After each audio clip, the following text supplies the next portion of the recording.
Harlan Voss didn't say a word when he threw the spoon. He just let it drop, iron hitting dirt, the sound flat and deliberate. And then he looked at the woman standing in the yard like she was something that had wandered in from the road and hadn't yet figured out it didn't belong. The ranch hands stopped what they were doing, not because they were shocked, because they wanted to see what happened next. "Kitchen's not a charity house," Harlan said, "and I'm not running one."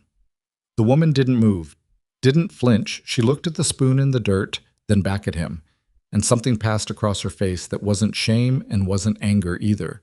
It was something harder to name, something that had been worn down to its core and wasn't going anywhere. Her name was Evelyn Carter. She had walked 3 days to get here. She had $4.11 in her coat pocket. She had nowhere else to go.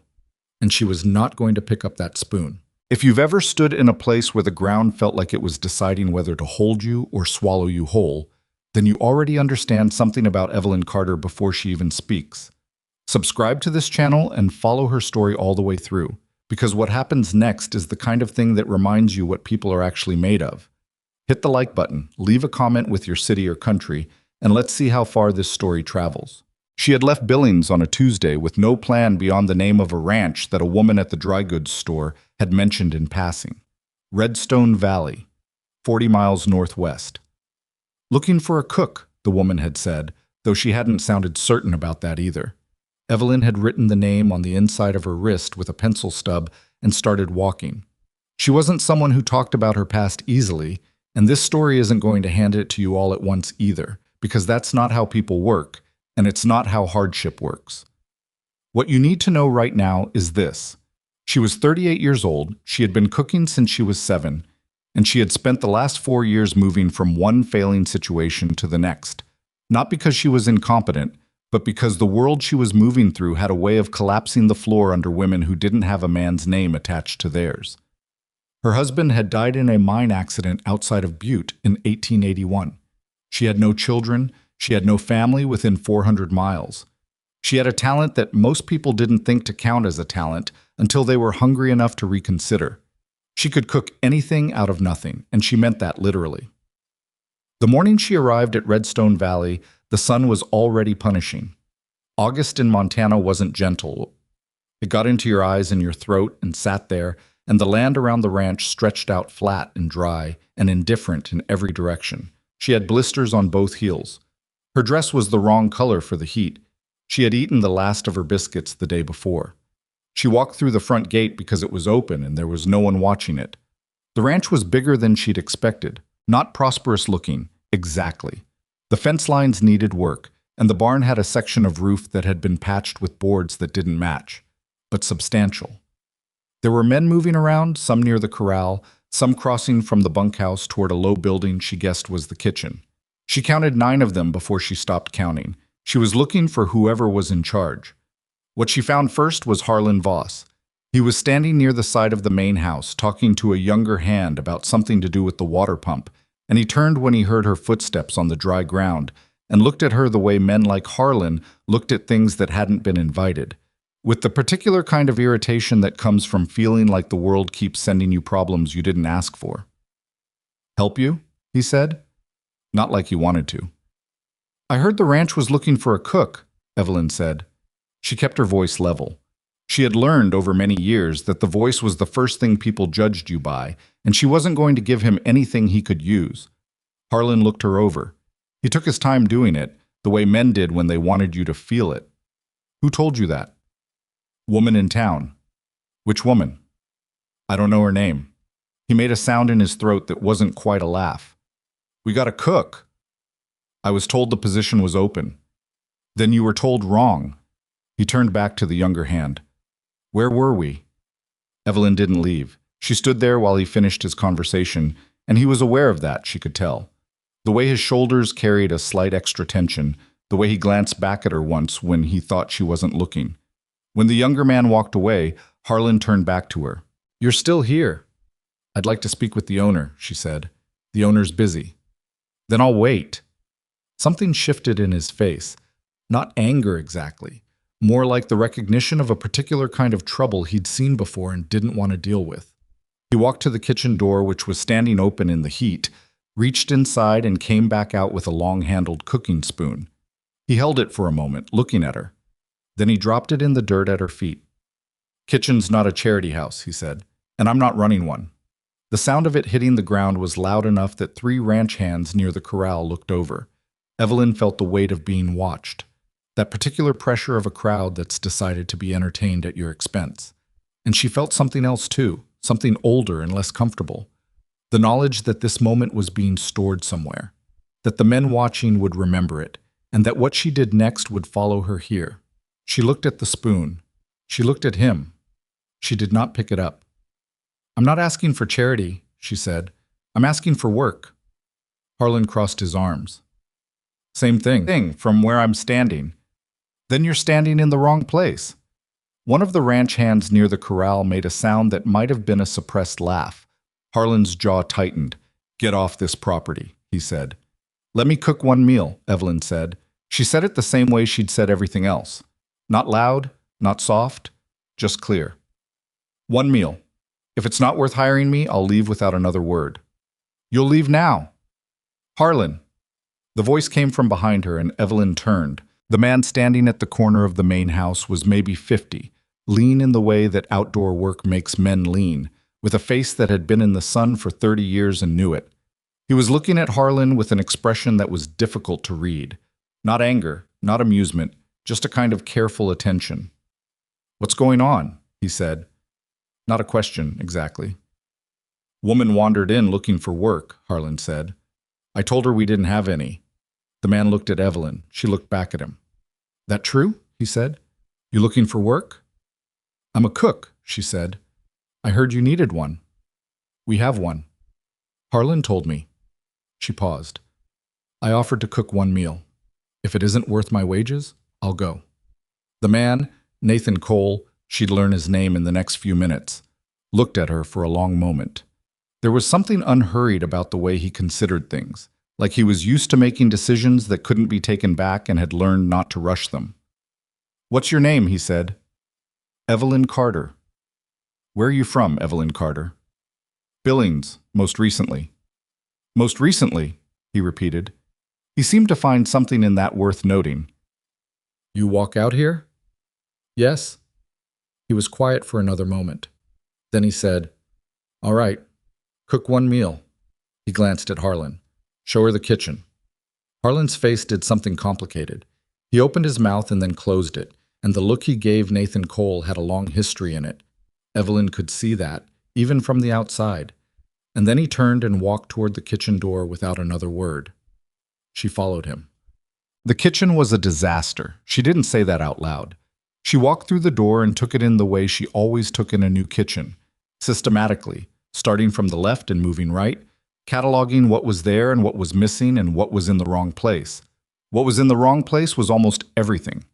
The flour bin had been left open and there were small tracks across the surface of it that she didn't want to think about too carefully. The dried beans in the corner sack were old enough that some of them had gone from brown to a kind of grayish brown that meant they'd need twice the soaking time and still wouldn't be right. There was a side of beef hanging that smelled wrong. Not fully spoiled, but getting there, and getting there fast in August. The salt supply was low. The lard was stored too close to the stove and had gone partially rancid. She didn't show any of this on her face. Harlan was watching her from the doorway with his arms crossed, waiting for her to say something he could use. She didn't give him anything. "I'll need an hour," she said. "You've got 45 minutes. Crew eats at noon." She nodded once and went to work. The first thing she did was deal with the beef. She cut away the compromised sections, more than she wanted to, less than she feared, and worked with what remained. She knew how to treat meat that was tired. A long braise, the right combination of aromatics, enough time and enough attention, and you could bring something back from the edge of gone and make it taste like it had never been anywhere near that edge. She got the cast iron going and didn't flinch at the heat. The beans were a problem she couldn't fully solve in 45 minutes, so she set them aside and went to the far back of the dry storage, where she found what she was actually looking for. The things that had been pushed to the back because no one knew what to do with them. Dried onions. A jar of something that turned out to be pickled peppers, still good. Cornmeal, fine ground, which meant she could work with it. Hardtack that could be reconstituted. Lard that, When she got past the top layer, was actually fine. She worked without talking. She worked without looking up when she heard Harlan come back into the doorway twice. She worked like she was alone, which was something she'd gotten very good at. The ranch hands started drifting toward the kitchen building at about 10 minutes to noon. She could hear them outside, the low murmur of men who'd spent the morning in hard work and were ready to stop, the sounds of boots on dry ground, and someone coughing, and someone else saying something she couldn't make out that made 2 or 3 others laugh. She put the meal on the table at exactly noon. It wasn't fancy. It was never going to be fancy. But it was real. Braised beef that had no business tasting as good as it did, cornbread made with the fine ground meal and the pickled pepper brine instead of buttermilk, a broth-based gravy that used the beef drippings and some of the dried onion and came together in a way that made the whole room smell like something other than a working ranch in August heat. The men came in. They sat down. For a moment there was just the sound of benches scraping and tin plates moving, and then the sound of eating, and then nothing. Not the nothing of people waiting for something better. The nothing of people who have stopped thinking about anything other than what's in front of them. Evelyn stood at the back of the kitchen and watched. The man who'd laughed at her when Harlan dropped the spoon, broad-shouldered kid, maybe 20, who'd been the loudest, was on his second helping before the other men were half done with their first. He didn't look up, didn't make a sound, just ate. Harlan was at the end of the table. He ate too. He didn't say anything. Nathan Cole came in late, which she hadn't expected, and sat at the end near the door and looked at the plate she brought him and then looked at her. "You made this from what was in there," he said. It wasn't quite a question. "Yes." He picked up his fork. He ate. He set the fork down. "What are you paying yourself?" he said. "I beg your pardon?" "Wages. What do you want?" She told him a number. It was a reasonable number, the kind that said she knew what her work was worth but wasn't trying to take advantage. He nodded. "Fine." From the end of the table, Harlan looked up. His expression was very still in the way that meant a great deal was happening underneath it. "Nathan," he said. "It's handled, Harlan." Nathan pushed back his chair and stood. "Get her settled in the back room off the kitchen. Clear it out." He looked at Evelyn one more time, and there was something in his face she couldn't read yet. Something assessing, not unkind, but careful. "Welcome to Redstone Valley, Mrs. Carter." He walked out. Harlan sat at the table for another moment without moving. The men around him were still eating, oblivious or pretending to be. Finally he stood, pushed his chair back, and walked past Evelyn toward the door. He didn't look at her. He didn't say anything. But he also didn't tell her to pick up the spoon. It was still in the dirt outside. She'd leave it there. She wasn't sure why exactly. Something about the principle of it. Something about the fact that she hadn't dropped it and wasn't going to be the one to clean it up. The back room off the kitchen was small. Someone had been using it for storage, broken equipment, mostly, and a few boxes she didn't open. She moved everything against one wall and found that there was a narrow cot frame underneath it all, and she got the cot set up and sat down on it in the late afternoon heat and let herself feel the blisters on her feet for the first time since morning. They hurt considerably. She unlaced her boots, set them to the side, and sat very still for a moment with her hands in her lap, and the sound of the ranch filtering through the thin wall. Someone working on something metal near the barn, distant voices, a horse making a complaint about something. The ordinary sounds of a place that had its rhythms. She had a job. She was not sure yet what she'd walked into, but she had a job and she had a room, and she was going to sleep in it tonight in a place where the floor didn't move and the roof was solid, and that was going to have to be enough for right now. You learned, after enough years, to let the current thing be the current thing and not worry too far ahead. Worrying ahead was a luxury that cost more than she could afford. She was thinking this when she heard the sound at the door. Not a knock. A sound just before a knock, like someone raising their fist and then changing their mind. She waited. The sound didn't come again. "You can come in," she said. A pause. Then the door opened. He was young, 17, maybe 18, with the look of someone who'd been doing a man's work for a few years already, and had the shoulders for it but not yet the face. I was holding his hat in both hands, turning it slowly, and he looked at her with the particular expression of someone who had something to say but hadn't entirely figured out the right approach. "I just wanted to say," he said, and stopped. "All right," she said. She waited. That was the best meal I've had since my mother was alive, he said. He got it out in one piece, fast, like he'd been practicing it in the hallway and needed to get through it before he lost his nerve. I thought you should know that. She looked at him for a moment. His ears had gone slightly red.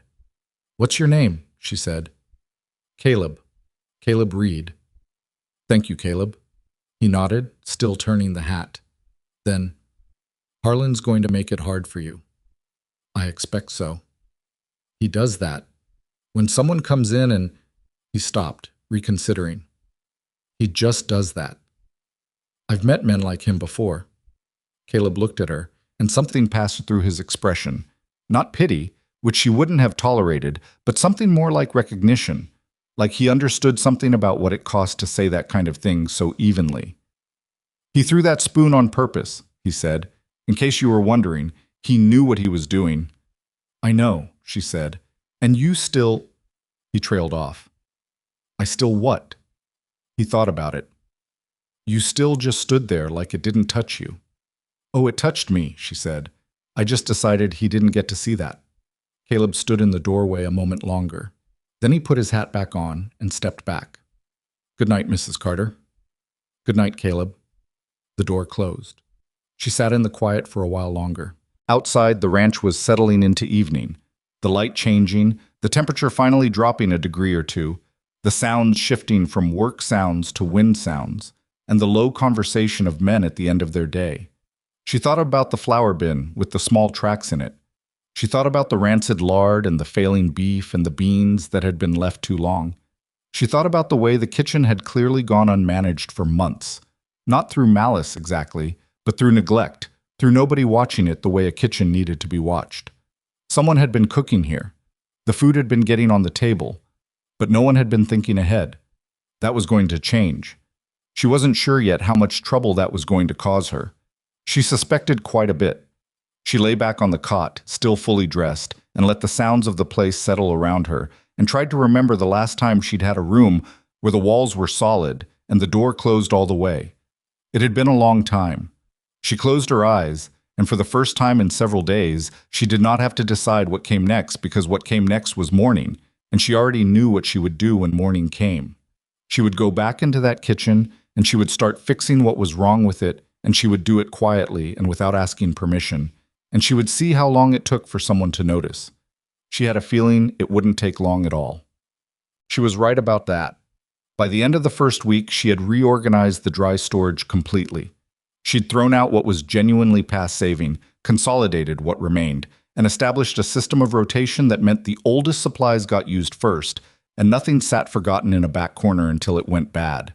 She'd found, in the process of doing this, a full sack of dried apples that had been pushed behind a broken barrel and completely forgotten, which gave her enough for 2 weeks of something sweet at the end of supper, which she started providing on alternating nights because she understood, in the way a person learns from years of watching people work until they're ground down, that small pleasures were not trivial. They were what kept the edges of a person from going too sharp. The men noticed. They didn't say much about it. They weren't the kind of men who talked about food, but she could tell by the way the dining room went quieter at mealtimes. Not the quiet of endurance, the quiet of attention. Harlan noticed too. On the third day, he came into the kitchen while she was working and stood near the door without speaking for long enough that she finally turned to look at him. You moved the salt supply, he said. It was too close to the stove. Heat was pulling the moisture out of it. It's always been kept there. Then it's always been doing the same thing, she said. She turned back to the stove. There was a pause behind her. I want the supply log on my desk by end of week, he said. Everything you've used, everything you've disposed of, what you plan to order. Of course, she said. He waited, like he expected something more, an argument maybe, or at least a sign that she'd registered the demand as a demand. She gave him neither. She just kept working. He left. She let out a slow breath through her nose and kept her hands moving. She was not going to let him see that every interaction with him required something, that the kind of stillness she showed him wasn't free. It cost something. It always cost something. And she'd been paying that cost in one form or another since before she could name it. She was just better than most people at not showing the bill. The supply log took her 2 evenings to complete. She was thorough, The way she was thorough about everything. Not to impress him, but because incompleteness bothered her in the way a crooked picture bothers someone who notices those things. She listed everything. The current inventory, the condition of each item, what had been disposed of and why, what she estimated they'd need for the next 30 days, and this was the part she suspected he hadn't asked for and wouldn't know what to do with, her projections for the next 90 days, adjusted for the number of men on the crew and the approaching change of season. She put it on his desk on Thursday evening. On Friday morning, he came to find her. She was at the back of the kitchen, checking on a slow-cooking pot of beans that she'd started the night before. The right kind of attention, soaked for 12 hours and then brought up slowly from cold. The way her mother had shown her when she was 7 years old, in a kitchen that was smaller than this one and colder in winter and not much better equipped. "The 90-day estimate," Harlan said from the doorway. She looked up. "That wasn't requested," he said. "No," she agreed. "Why did you include it?" She thought about the best way to say what she wanted to say, which was, "Because I was thinking about winter, and because whoever managed this kitchen before me clearly wasn't, and because by the time you get to 90 days from now, the passes will be difficult, and the supply wagons won't come reliably, and if this ranch doesn't start thinking about that now, it's going to be in serious trouble." She thought about all of that and found a shorter version. "It seemed useful," she said. He looked at her for a moment. She couldn't tell what was happening behind his eyes, which was unusual for her. She was generally good at reading people. It was a skill you developed when you spent your life in other people's spaces. But Harlan Voss was harder to read than most. There was something sealed off in him, something that had been locked for a long time and wasn't going to open without a great deal of effort or a great deal of force, and she wasn't sure which one it would take. "Don't overstep again," he said. She looked at the beans. She looked back at him. "All right," she said. He left. She waited until his footsteps had crossed the yard before she allowed herself to close her eyes for exactly 3 seconds. Then she opened them and went back to work. She was already thinking about winter. She had been thinking about winter since her second day here, since she'd stood in the storage room and looked at what was there and done the math in her head and understood that this ranch was in trouble it didn't know about yet. Harlan could tell her not to overstep all he wanted. She was going to fix it anyway. The supply log sat on Harlan's desk for 3 days before he brought it up again. And when he did, it wasn't to thank her. It was a Thursday morning, the kind that started cool and turned mean by 8 o'clock, and Evelyn was rendering lard, the good lard, the fresh batch she'd requested from Nathan through the supply order, which had arrived 2 days prior. When Harlan walked into the kitchen with the log in his hand and dropped it on the work table in front of her, the way a man drops something he's made a decision about. "You ordered twice what we need," he said. She didn't stop working. "I ordered what we'll need by November. It's August." "Yes," she said. "It is." He put his finger on a line in the log. 40 pounds of dried beans. We go through 12 a month. "We go through 12 a month now," she said. "When the weather closes in and the men are working longer and harder and colder, they'll eat more. They always do." She finally looked up at him. "Have you wintered here before?" Something moved through his face. "I've been here 6 years." "Then you know what I mean." He picked up the log. He didn't say anything for a moment, and she had the feeling he was doing the same math she'd already done. The same math she'd done 3 times to make sure she was right, and finding that it landed in the same place each time. "Nathan approved the order," he said. His voice had gone flat. "He did." "You went to him directly." She set down the ladle and turned to face him fully, because she'd learned in the first week that with Harlan, half measures didn't work. You couldn't be slightly direct. You had to be completely direct and let him do what he was going to do with it. "I put the request through the normal process," she said. "You weren't available. Nathan was. I asked. He said yes. That's all." "That's not all," Harlan said. "You know that's not all." She looked at him. She waited. "You went around me," he said. "I placed a supply order through the ranch owner," she said. "I didn't go around anyone. I went to the person who makes decisions." The temperature in the kitchen, already considerable, with the stove going, went up another degree or 2 in the silence that followed. "You think you know how this ranch works after 2 weeks," he said. "I think I know how kitchens work," she said. "And I think this one was in trouble before I got here. I'm trying to fix that. You can be angry about it, or you can let me do my job, but I'm not going to stop doing it either way." She said it plainly, without heat, and that was the thing about Harlan Voss. She had figured this out faster than she'd expected, that the heat was exactly what he was waiting for. If she raised her voice, he'd have something to push against. If she showed him she was rattled, he'd have somewhere to put his pressure. She wasn't going to give him either one. He left without another word. The log stayed on the work table. She picked it up, smoothed the page he'd bent slightly when he dropped it, and put it back on the shelf where she kept her records. It was Caleb who told her about the history between Harlan and Nathan, not because Caleb was the gossiping kind, but because he was the kind of young man who thought honesty was a form of respect and didn't distinguish too carefully between when it was asked for and when it wasn't. They were in the kitchen on a Saturday evening after the crew had eaten and dispersed. Evelyn was going through the flour situation. She'd been monitoring it since day one, treating the bin with a rinse of salt water and letting it dry before refilling it, which was a slow solution but the right one.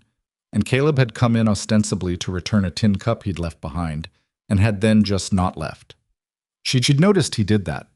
Came in on some small errand and then stayed, finding small tasks to occupy his hands, straightening things, or carrying something from one end of the kitchen to the other, or sometimes just sitting at the end of the work table with his hat in his hands, talking. He was lonely, she thought, in the way that young men in isolated places often were. The particular loneliness of someone who thought about things more than the people around him and had no easy outlet for that. She didn't mind his company. She'd been lonely herself for long enough that she recognized it in others without pity. "How long has Harlan been here?" she asked. Not because she couldn't guess, but because she wanted to hear how Caleb answered. He looked up from the cup he was turning in his hands. "Since before I got here, 6-7 years.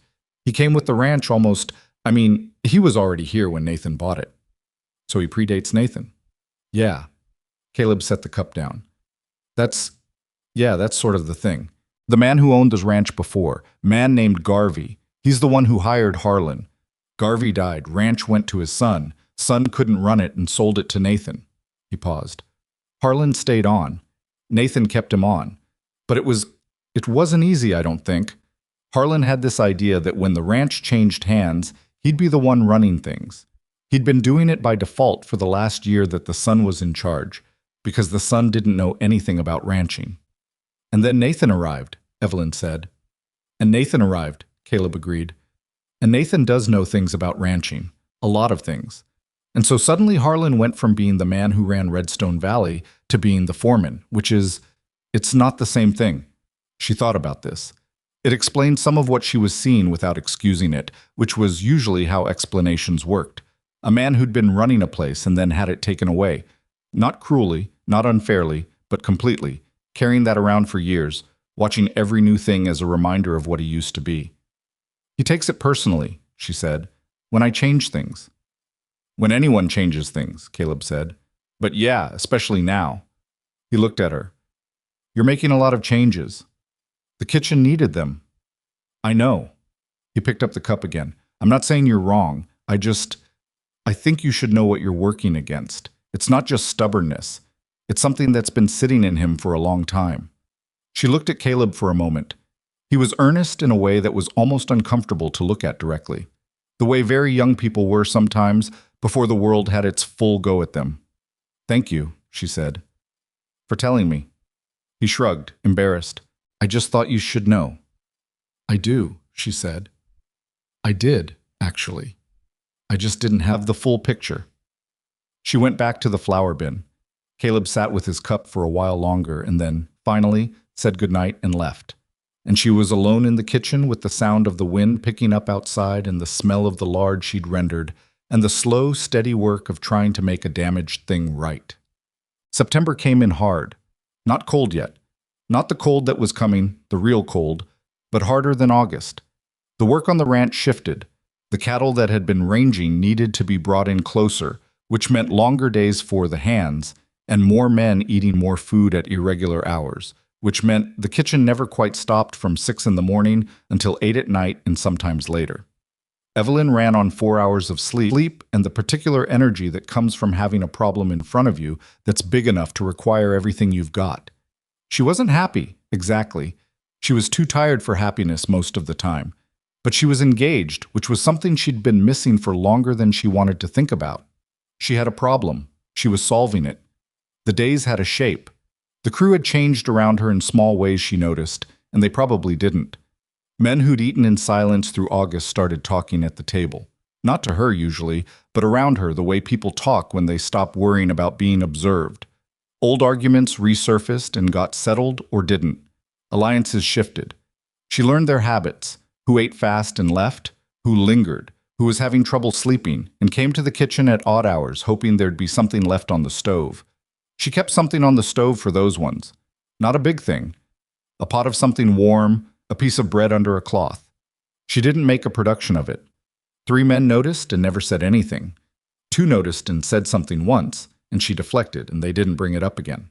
Caleb noticed and showed up to help her clean up on the night she was behind, without being asked, and she let him, because turning down genuine help was a kind of pride she couldn't afford, and also because it was clear the work was doing something for him that wasn't about the work. She started teaching him things. Not formally. She didn't sit him down and explain anything, but in the way you teach someone when you're working next to them and you explain what you're doing and why as you do it. Why the heat needed to be lower for this. Why the timing mattered for that. Why the order you added things to a pot changed what came out the other end. He was quick. He paid attention. He asked questions that showed he'd been thinking about the previous things she'd told him, not just waiting for the next piece of information. She didn't say any of this to him. She just kept going, and he kept showing up. It was in the 3rd week of September that Harlan made his first real move. She didn't call it that at the time. She called it an accident because she was trying to be fair, and because the alternative was admitting that the situation was worse than she wanted it to be. But she knew. In the way you know things that you're not ready to do anything about yet, she knew. She had placed an order for salt pork. A significant quantity because salt pork was the backbone of cold weather cooking. It stretched everything. It provided fat and protein in a form that stayed good through a hard freeze. And she'd planned the quantity based on her projections and written it out clearly in the supply request. The order came back with half the quantity she'd requested. When she looked into it, the ranch hand who dealt with the supply depot told her the request as he'd received it had specified the smaller amount. The request, as she had written it, had specified the larger amount. She went to Harlan. She found him near the barn, talking to one of the senior hands about a fence line. She waited until he was finished before she spoke, because she was not going to give him the satisfaction of watching her interrupt someone's work, even his. "The salt pork order," she said, when the other man had gone. Harlan looked at her. "What about it?" "It came in at half what I requested. Supply depot must have been short. I checked with the depot. They had full supply. The request they received asked for half." He held her gaze. He didn't flinch. Orders get transcribed wrong sometimes. It happens. "It does," she said. "And when it happens by accident, it's a problem I can work around. When it happens on purpose, it's something else." The word purpose sat between them. "You want to be careful," Harlan said, "about what you're accusing people of." "I'm not accusing anyone of anything," she said. "I'm telling you what happened and asking you to make sure it doesn't happen again. Because if we're short on salt pork in December, men are going to be eating thin, and that's going to reflect on the kitchen and on the ranch." She watched him process this, the way the information moved through him, filtered through whatever it was that made him the way he was. She could see the place where he wanted to say something sharp. She watched him decide against it. "I'll look into it," he said. "Thank you," she said. She walked back to the kitchen. Her hands were steady. Her jaw hurt slightly, which meant she'd been holding it too tight. She went inside and stood at the stove for a moment with her hands flat on the worktop, pressing down, feeling the solidity of it. Then she pulled out her supply ledger and started recalculating. She was going to have to adjust. She'd factored in a margin for error, she always did, but she hadn't factored in deliberate interference, which was a different kind of variable. She'd need more margin now. She'd need to build it into the numbers in a way that wasn't obvious on the surface. She'd done that before too. Moving through spaces where someone wanted her to fail meant building in redundancy, building in flexibility, building in the assumption that something was going to go wrong and having a plan for when it did. She was tired of needing those skills. She was going to use them anyway. Oh. The first real test came at the end of September.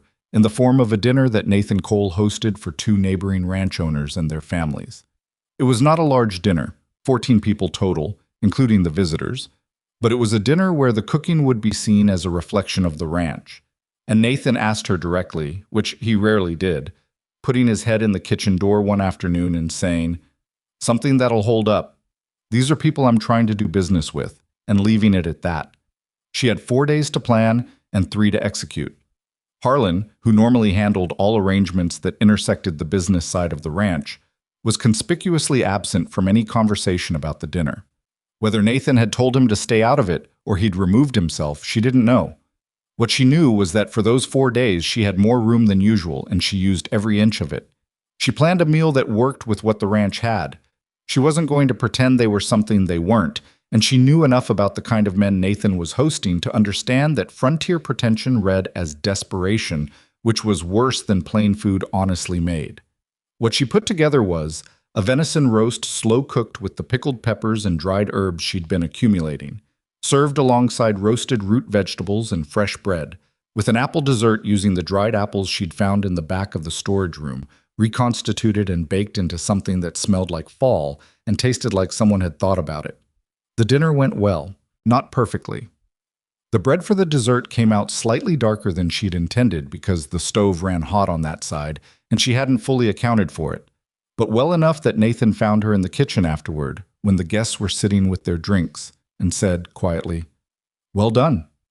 And she nodded and he left, and that was the whole conversation, which was exactly the kind of conversation she preferred. What she hadn't expected was the woman. One of the visiting ranch families included the wife, a woman named May Aldridge, who was maybe 10 years older than Evelyn and had the look of someone who'd been in Montana for decades and had strong opinions about that. She'd come into the kitchen midway through dinner preparation. Evelyn had heard her before she saw her, the sound of heeled boots on the wood floor, and had stood in the kitchen doorway looking around with an expression of frank appraisal. "You the new cook?" May asked. "Yes," Evelyn said. "Harlan's still running things?"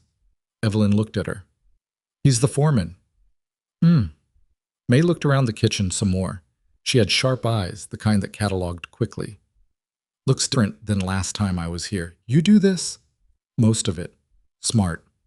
May stepped inside, which she hadn't been invited to do, but which she did with the ease of someone who didn't worry much about invitations. She examined the shelving, the storage arrangement, the state of things. "Last time we came to dinner here, 6 months ago, I ate something that disagreed with me for a week. Not going to say what it was." "I appreciate that," Evelyn said. May smiled at that, a real smile, quick and dry. She looked at Evelyn the way Evelyn sometimes looked at kitchens, taking stock. "How long have you been here?" 6 weeks. "Where before?" "Billings. Before that, various." May leaned against the work table. She had the posture of a woman who'd spent her life in kitchens and didn't stand any other way. "Harlan giving you trouble?" Evelyn was quiet for a moment. "He's adjusting to the arrangement. That's a diplomatic answer." "It's the honest one." May looked at her. Something shifted in her expression. Not softening, exactly, but a kind of recognition, the way women sometimes recognized each other across the particular terrain of having managed difficult men in confined spaces. "He gave my husband trouble for 2 years over a property line," she said.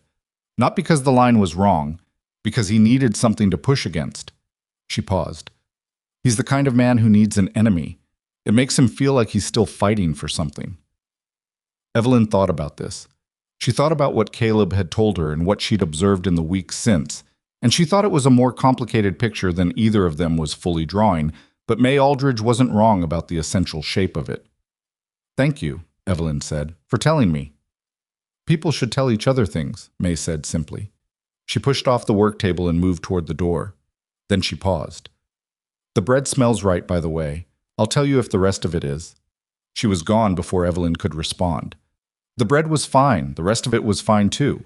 May Aldridge ate 2 helpings of the venison and said nothing to Evelyn directly for the remainder of the evening, which Evelyn took as its own form of endorsement. October arrived and the temperature dropped 15 degrees in 2 days and didn't come back up. The men felt it in the mornings most severely. The brutal transition from the warmth of the bunkhouse to the pre-dawn cold, The work that needed doing regardless of what the air was doing. The way cold made everything take longer and cost more energy. Evelyn felt it in the kitchen, which had the stove going by 4:30 in the morning now, and in the way she could see her breath when she first opened the back door, and in the growing awareness that the mathematics of winter she'd been doing in her head since August were about to become the mathematics of reality. She started preserving things, not just the standard preservation, the salt pork, the dried goods, but a more aggressive campaign of extending what they had. She boiled and sealed everything that could be sealed. She worked with the men who managed the root cellar to reorganize it according to what would last longest and what needed to be used soonest. She made a kind of inventory map that she kept on a board in the kitchen, a running record of what they had and what they'd gone through that week, which she updated every 2 days. Nathan saw it once when he came in to ask her something else. He stood in front of it for a moment without speaking. "What is this?" he said. "Supply tracking," she said. "It tells me where we are and gives me a picture of where we'll be in 4, 6, 8 weeks. He studied it. She watched him following the logic of it. She'd made it visual, because she understood that most people processed information better when they could see it laid out rather than described. And she could tell when he found the thread because his expression shifted. "You're projecting forward," he said. "Yes. This line here," he pointed, "that's what you think we'll have by December. If we stay at current consumption and current acquisition rate, yes." He turned to look at her. "And this number here, the one circled. That's what I think we need. Comfortable minimum." He looked at the gap between the two numbers. It wasn't enormous, but it was real. "What do you need to close that?" he said. She had the answer ready because she'd known this conversation was coming, had been building to it for 3 weeks. She told him what she needed, quantity by quantity, and he listened without interrupting, and when she was done, he was quiet for a moment. "Harlan reviewed the last supply order," he said. She held his gaze. "I know. He told me you'd over-ordered." "I'd over-ordered relative to what we needed in August," she said, "not relative to what we'll need in December." Nathan looked at the board again. She let him look. She didn't fill the silence with reassurances or qualifications, because the numbers on the board were saying what needed to be said, and she trusted them more than she trusted her own persuasiveness. "I'll approve the order," he said finally. "Thank you." He started to leave, then stopped at the door. "Harlan's been here a long time," he said. Not quite a warning, not quite an apology, something in between. "I know," she said. "He runs the ranch well," Nathan said. "He does." "He does a lot of things well," she said, and meant it. Whatever else was true about Harlan Voss, he knew cattle, and he knew the land, and the men respected him for it, and she respected those facts even when she was furious at him. Nathan seemed to hear what she was and wasn't saying. He nodded once and left. She turned back to the board. She updated the day's numbers.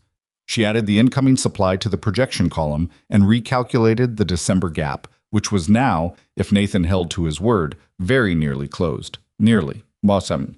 It was Caleb who found the child. He came to the kitchen on a Wednesday morning in the second week of October. She was in the middle of making the midday bread, and he stood in the doorway, looking the way he looked when he wasn't sure how to start what he was about to say. "There's a kid outside," he said. She turned. "What kind of kid?" "Young, 8, 9, maybe. She's in the yard by the gate. She's been there since before I got up, I think. One of the other men saw her at first light." He paused. "She looks hungry." Evelyn put down what she was working with and went to the door. The girl was small, the kind of small that could be age or could be something else, with dark hair that had been in braids at some point and was now mostly out of them, wearing a coat that was too thin for October in Montana, standing very still near the gate, the way animals stood still when they weren't sure if they were safe to move. She didn't run when Evelyn came toward her. She watched and stayed where she was. "What's your name?" Evelyn said when she was close enough to talk without raising her voice. The girl looked at her. "Ada." "Are you alone?" A pause.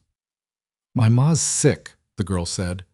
Her voice was flat in the way that children's voices got flat when they'd been frightened for long enough that it had settled into something else. "She sent me to ask if we could have something. She said to ask at the nearest ranch." Evelyn looked at her for a moment. She looked at the coat, the braids half undone, the way the girl's hands were tucked inside her sleeves. "Come inside," she said. The girl hesitated. "Come inside," Evelyn said again. "It's warm. I'm making bread. Something shifted in the girl's face.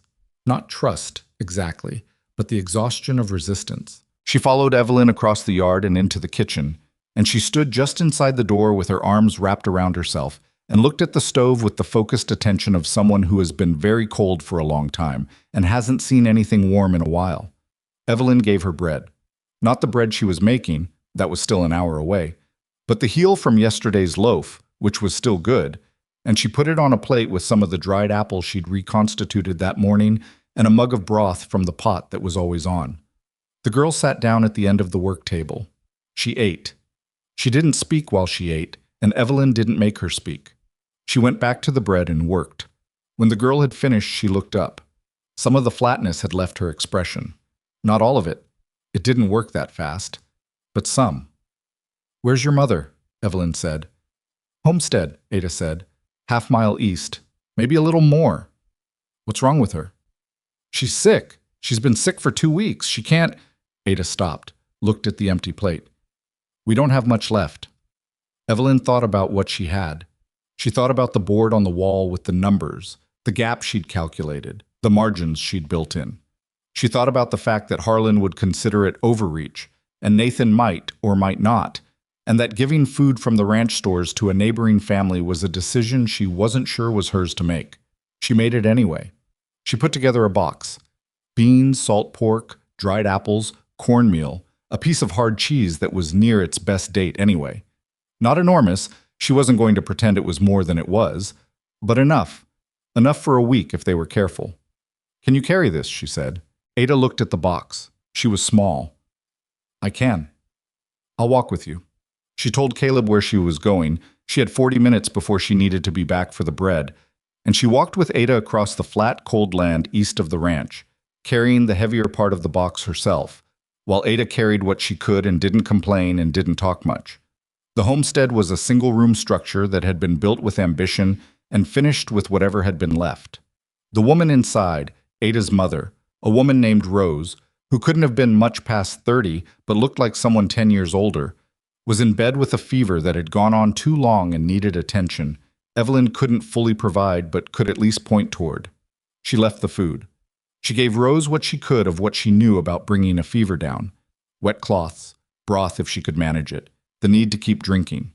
She looked at Ada and understood that Ada had been managing this situation alone for 2 weeks and would keep managing it because that was what children did when adults ran out of options.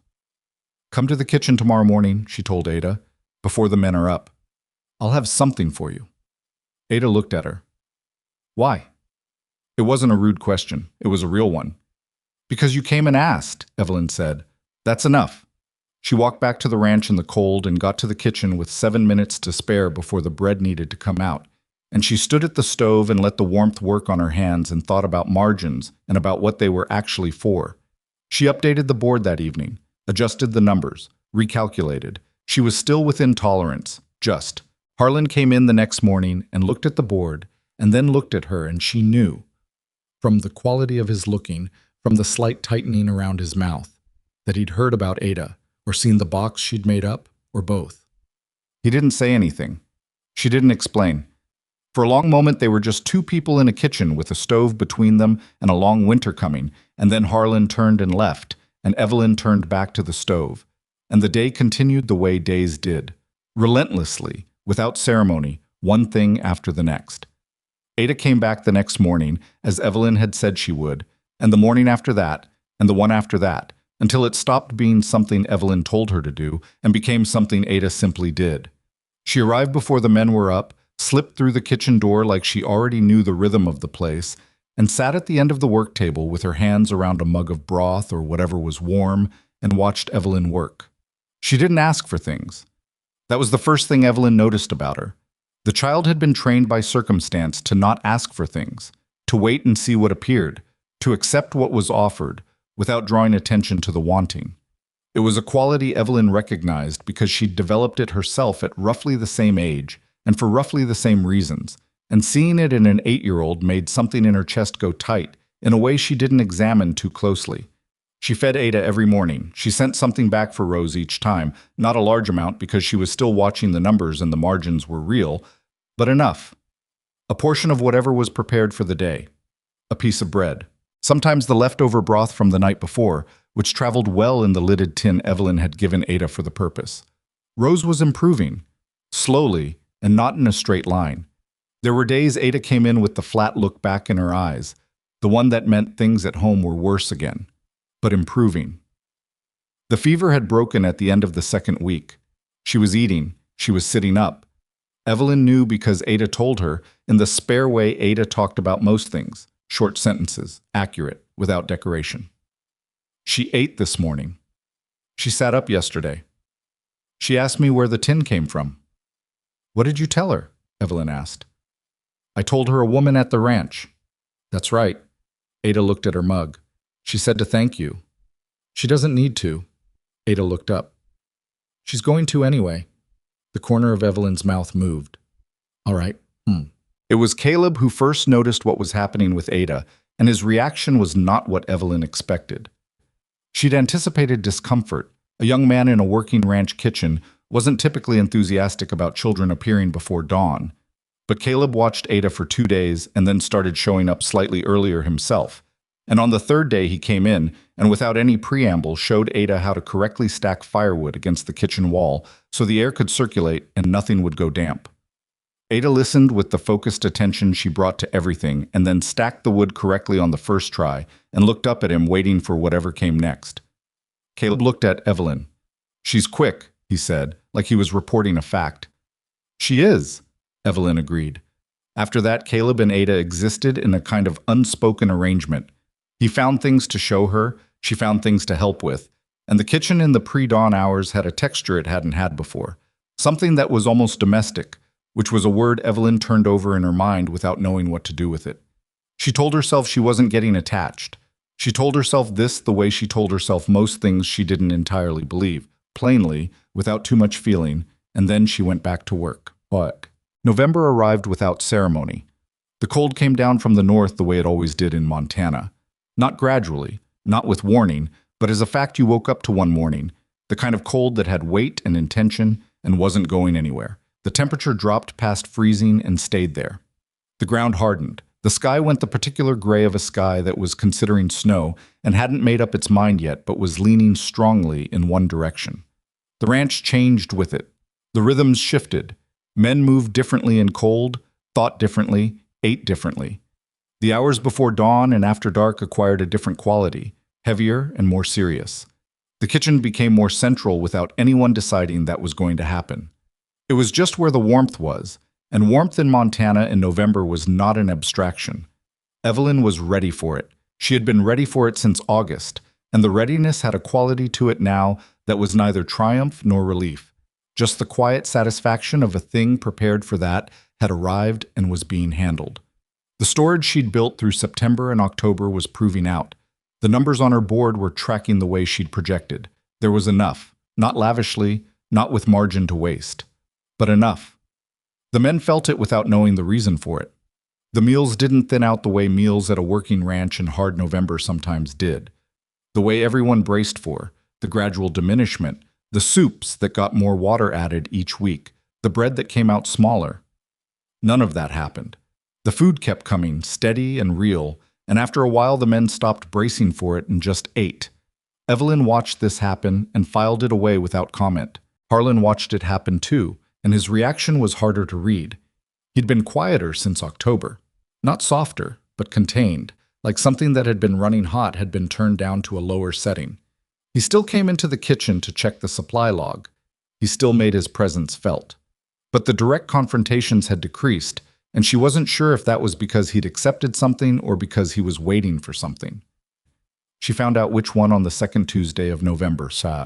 She was working on the salt pork, the supply that had come in short, the one she'd managed around, the one she'd built her November plan to accommodate, when she reached into the back of the cold storage and found that 2 of the sealed crocks she'd prepared in October were gone.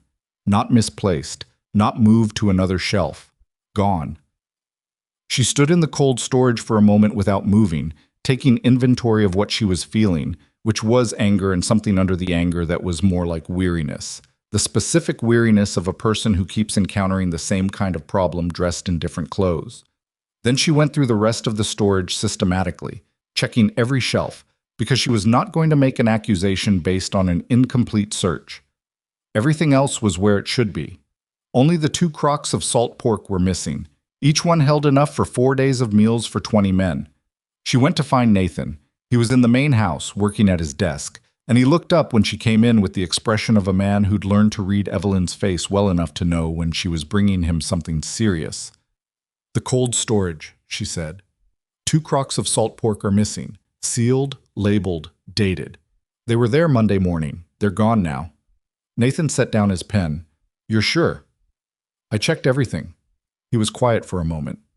"Who has access to the cold storage?" "Any of the men, technically, but they know what's in there is for meals, not for taking." She paused. "Harlan has a key to the lock."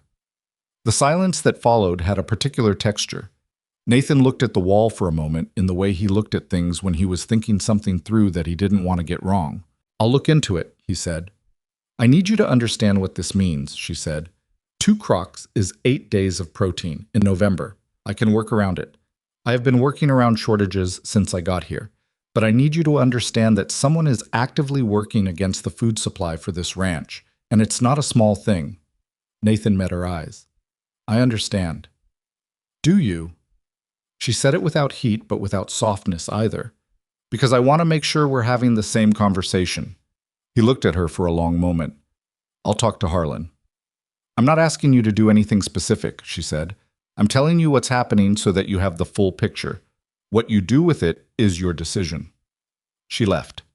She walked back to the kitchen with her hands in her pockets and the cold air working on her face, and she went through the numbers again in her head, the adjusted numbers, the post-shortage numbers, and found the places where she could compensate. She would have to stretch the beans further. She would have to bring the next batch of preserved vegetables out of the root cellar ahead of schedule. She would have to be creative with the cornmeal. She had been creative with less. She would manage. What she could not fully manage was the thing she felt when she stood in the cold storage and looked at the empty shelf where the crocks had been. The thing that was more than anger and more than weariness. The thing that was close to a kind of grief. She had worked hard to build that supply. She had thought about it and planned it and negotiated for it and reorganized the whole storage system to accommodate it. She had done all of that in the service of 20 men who were counting on this kitchen to keep them alive through winter, and someone had looked at that work and decided it was worth sabotaging. That was the part she couldn't make practical. She could adjust the numbers. She couldn't quite adjust that. Nathan talked to Harlan. She didn't know what was said. What she knew was that 2 days later, Harlan appeared at the kitchen door in the early evening, after the crew had eaten and dispersed, and stood there until she turned around. "I didn't take the crocks," he said. She looked at him. "All right. I want to be clear about that." "I hear you." He stood in the doorway with his arms at his sides, not crossed. That was different, she noticed it, and looked at her with an expression she hadn't seen on him before.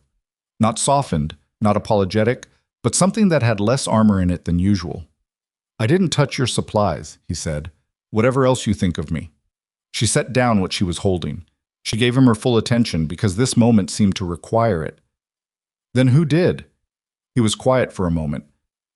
"2 of the men were talking. I heard them last week." He looked at the wall. "I told them to stop." She waited. "They didn't like the changes," he said. "The storage system, the rationing, He stopped, seemed to be choosing. "They thought it was overreach, a woman running the kitchen like it was her own." "Was it your idea?" she said. "To tell them to stop?" He looked back at her. The expression on his face was doing several things at once. "Yes." She let that sit for a moment. She wasn't going to make it easier for him than it was, but she wasn't going to make it harder either. "The crocks," she said. "Do you know where they are?" "Root cellar, south corner, under the old burlap." He paused. "I found them this morning. They're fine." She nodded. She'd check herself, but she believed him. "Harlan," she said. And then she stopped, because she wasn't sure what she wanted to say. She wasn't going to thank him. That felt like the wrong word for the wrong reasons. She wasn't going to tell him it was all right, because parts of it weren't, and she wasn't in the business of pretending otherwise. "I know you've had it hard here," she said finally, "since Nathan came. I'm not trying to make it harder." He looked at her with something sharp in his expression. Not quite offense, but close to it. I don't need your sympathy. It's not sympathy, she said. It's a fact. I'm stating a fact because I think you're a practical man, and facts are the language you respond to. She held his gaze. I'm not here to take what's yours. I'm here to do a job that needed doing. The kitchen was failing. You knew that. I know you knew that. Something moved through his face. I'm not your enemy, she said. I know it feels like I am. I know that every time I fix something, it looks like I'm saying something about you. But the truth is, I'm just trying to get 20 men through winter. That's all. That's the whole thing. The silence that followed was the longest one they'd had that hadn't been a confrontation. The cornmeal's low, Harlan said finally. She blinked. I know, I've been rationing it. There's a mill in Calder that runs year-round. I can get a wagon through before the main road closes if I leave tomorrow. He looked at the wall. How much do you need? She stared at him for a moment, then she reached for her supply ledger and told him the number. He nodded once, turned, left. She stood in the kitchen for a long moment after he'd gone, not quite able to arrange what had just happened into a clean shape. It wasn't peace, exactly. It wasn't even the beginning of something that simple. It was something more like two people in a difficult space deciding, separately and for their own reasons, that the difficulty was costing more than it was worth. She'd take it. The storm arrived on the 23rd of November. She had been watching it come for 3 days. Not literally. She couldn't see it yet. The sky was still just the gray-white of deep November. Heavy, but not moving. But she could feel it in the way the air felt, the way the temperature changed even before dawn, the way the animals were acting in ways that the men talked about and dismissed and she paid attention to. On the 21st, she brought Caleb into the kitchen and showed him the board. I need you to help me with something, she said, and I need you to do it today, both of us. He looked at the board. He'd gotten good at reading it over the past weeks. She'd taught him without quite intending to, the same way she'd taught him everything, by doing it in front of him and explaining as she went. She watched him track the numbers, watched the moment when he understood what he was looking at. You think it's coming soon, he said. I think it's already decided, she said. The question is whether we're ready for it. They worked that day from 4 in the morning until past dark. She had him help her move the most critical supplies from the main storage into the kitchen itself. Not all of it, but the things she needed fastest: beans, cornmeal, salt pork, the last of the lard, the preserved vegetables from the root cellar that she'd been saving. She reorganized the kitchen storage to accommodate everything, which required dismantling a shelving unit that had been in the wrong place since before she arrived and rebuilding it against the back wall, which took 2 hours and a great deal of profanity from Caleb that he kept mostly under his breath. She made extra bread that day, 3 times the usual amount. She stacked it in the coldest corner of the kitchen to keep. Bread stayed good longer in the cold, another thing people forgot until they needed to know it. She put on the biggest pot of beans she'd ever made in this kitchen, a long, slow overnight cook that would give her the base for 4 or 5 days of meals without needing to start from scratch each time. Caleb worked next to her without complaint, even when his back was clearly hurting from the shelving work, even when it was obvious they were both running on something closer to stubbornness than energy. At one point, near the end of the day, he stopped and looked at her. Have you done this before? He said. Prepared for a storm like this? Yes, she said. Where? She thought about the question. A hotel kitchen outside of Helena, 1879. Storm kept us cut off for 18 days. We had 43 guests and 12 staff, she paused. The owner wanted to send people out for supplies on day 3. I told him if anyone went out and that they weren't coming back. She went back to work. He listened. Caleb was quiet for a moment. Did anyone go out? One man, she said. Against my advice and the owner's. Made it to the tree line and came back with frostbite on 3 fingers. She looked up. He kept the fingers. Barely. Caleb absorbed this. So you knew, he said, about storms. You already knew all this. I've been in this country a long time, she said. You learn what it can do to you. He nodded and went back to work. She noticed he didn't ask anything else, just moved through the rest of the evening with a kind of focused efficiency that was different from how he'd started. Like something had settled into place in him.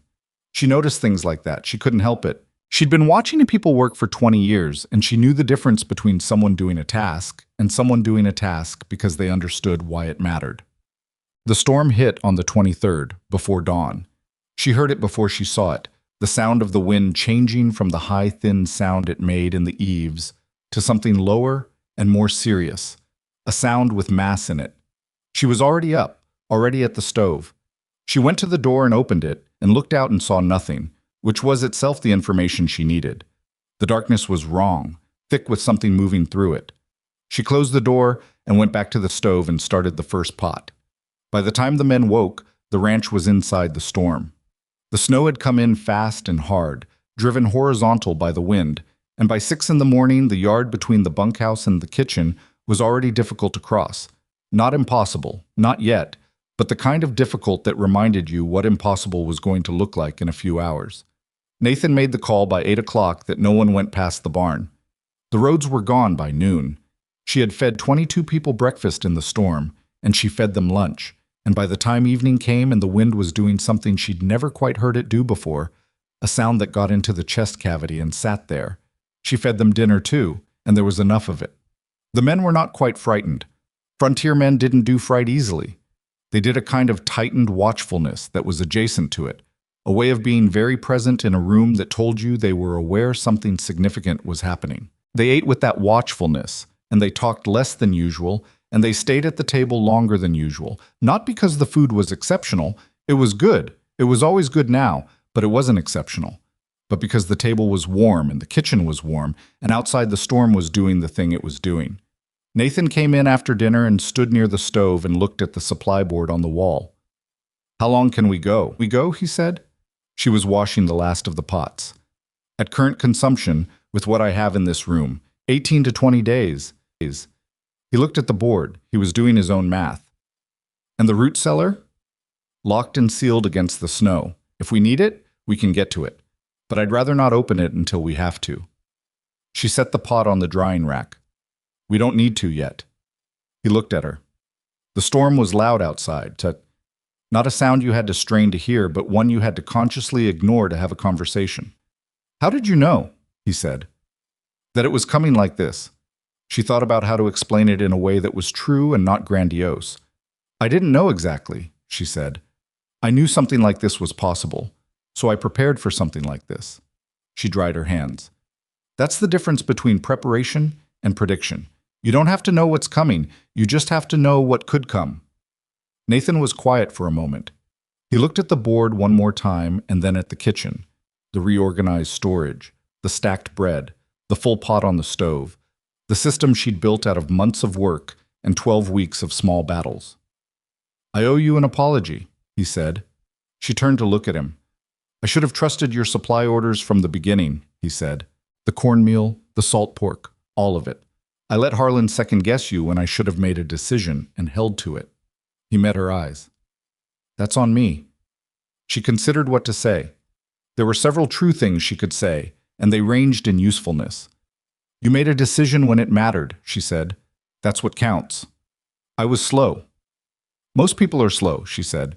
"That's not a character flaw, it's just how decisions work." He gave a short exhale that might have been a laugh. "You're more charitable than I deserve." "I'm not being charitable," she said. "I'm being practical. We're in a storm. We need to be on the same side of it. Relitigating October doesn't help anyone." He looked at her for a long moment. "No," he said. "I suppose it doesn't." He left. She turned back to the stove. The storm pressed against the walls of the kitchen, and she let herself feel the solidness of them. The walls that held, the roof that held, the stove that kept putting out heat, the supplies stacked behind her in the right order and the right quantities in the right place. It was not nothing, what she'd built here. Whatever came next, it was not nothing. On the 4th day of the storm, Harlan came to the kitchen. He didn't come for food. The men came through together at mealtimes, a rhythm she'd imposed and that they'd fallen into without complaint, because structure mattered more in confinement than it did in ordinary life. He came in the mid-afternoon, when the kitchen was empty except for her, and he sat down at the work table without being invited and without explaining himself and looked at his hands. She let him sit. She kept working. "I had a wife," he said, after a while. She didn't turn around. She kept her hands moving and let the silence after that statement do what it needed to do. "7 years ago," he said, "we had a homestead. About 40 miles from here. He stopped, looked at his hands some more. We had a winter like this one, came on fast. I wasn't ready. I thought I'd been out here long enough. I thought I knew what I was doing. He made a sound in his throat. The supply wagon hadn't come. I was going to go out and get what we needed. She was very still at the stove. She told me not to go, he said. She said, wait. She said we had enough to last. She'd been careful with it. He paused. I didn't listen. I thought I knew better. I thought... He stopped. I got 4 miles and the storm turned and I couldn't get back. I spent 3 days in a hunting shelter I stumbled into. His voice was flat, the way flat voices got when they'd been through the fire enough times that something in them had gone smooth. When I got back, she'd managed. She'd done everything right. She kept herself and the animals alive for 3 days alone. She was fine. She was... He stopped. Evelyn turned around. His face had the look of someone who'd been carrying something for so long they'd stopped being able to feel the weight of it. As a weight. It was just part of them now, built into how they stood and how they moved.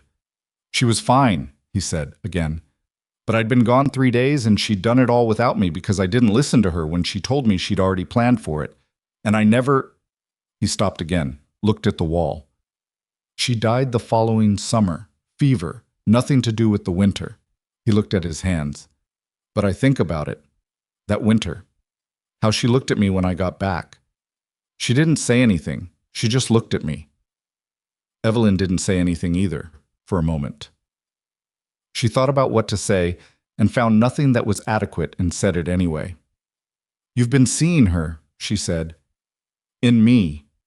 When I tell you things and you don't want to hear them. He looked up. His expression was complicated and honest and tired. Yes, he said. She nodded. I'm not her, she said. Not unkindly. And you're not that man anymore. People carry their histories around, but they don't have to let them run everything. He looked at her for a long moment. The board on the wall, he said finally. The supply tracking. She used to do something like that. On paper, in a notebook. She kept a notebook. It works, Evelyn said. However you do it. He stood up. He looked out the small kitchen window at the wall of white and gray that was the storm, and for a moment his face had something in it that Evelyn thought might be the first honest thing he'd shown anyone in years. We're going to be all right, he said, not asking, just saying it. Yes, she said. We are. He nodded once. He went to the door. He stopped with his hand on the frame. The shelving you built against the back wall, he said. I can reinforce it. The left bracket is going to give way in a week. I know, she said. I've been meaning to deal with it. I'll do it tomorrow. All right, she said. He left. She stood in the kitchen alone with the storm outside and the stove going and the supplies behind her, all of it where it was supposed to be. And she thought about a woman in a homestead 40 miles away who had kept her animals alive in 3 feet of snow and never gotten the acknowledgement she deserved for it. And she thought about the way grief could turn into resentment so gradually that a man might not notice it happening until it had been happening for 7 years. She thought about her own husband, the way she always eventually thought about him in quiet moments. Not with the sharp pain of early loss, but with the more diffuse ache of time past, of a person who had been real and was no longer real, of a whole version of her life that had ended before she was ready. She turned back to the stove. The storm had 3 more days in it, she thought, maybe 4. She had enough for all of them. Harlan fixed the bracket the next morning. She heard him come in before she was fully awake, the sound of tools being set down on the work table, deliberate and quiet, the way a person moved when they were trying not to disturb something. She lay on her cot in the back room for a moment, listening to him work, the methodical sound of it, and then she got up and started the stove. He didn't say anything when she came through. She didn't say anything either. She put the coffee on and he worked on the bracket and the storm continued outside, and that was its own kind of conversation.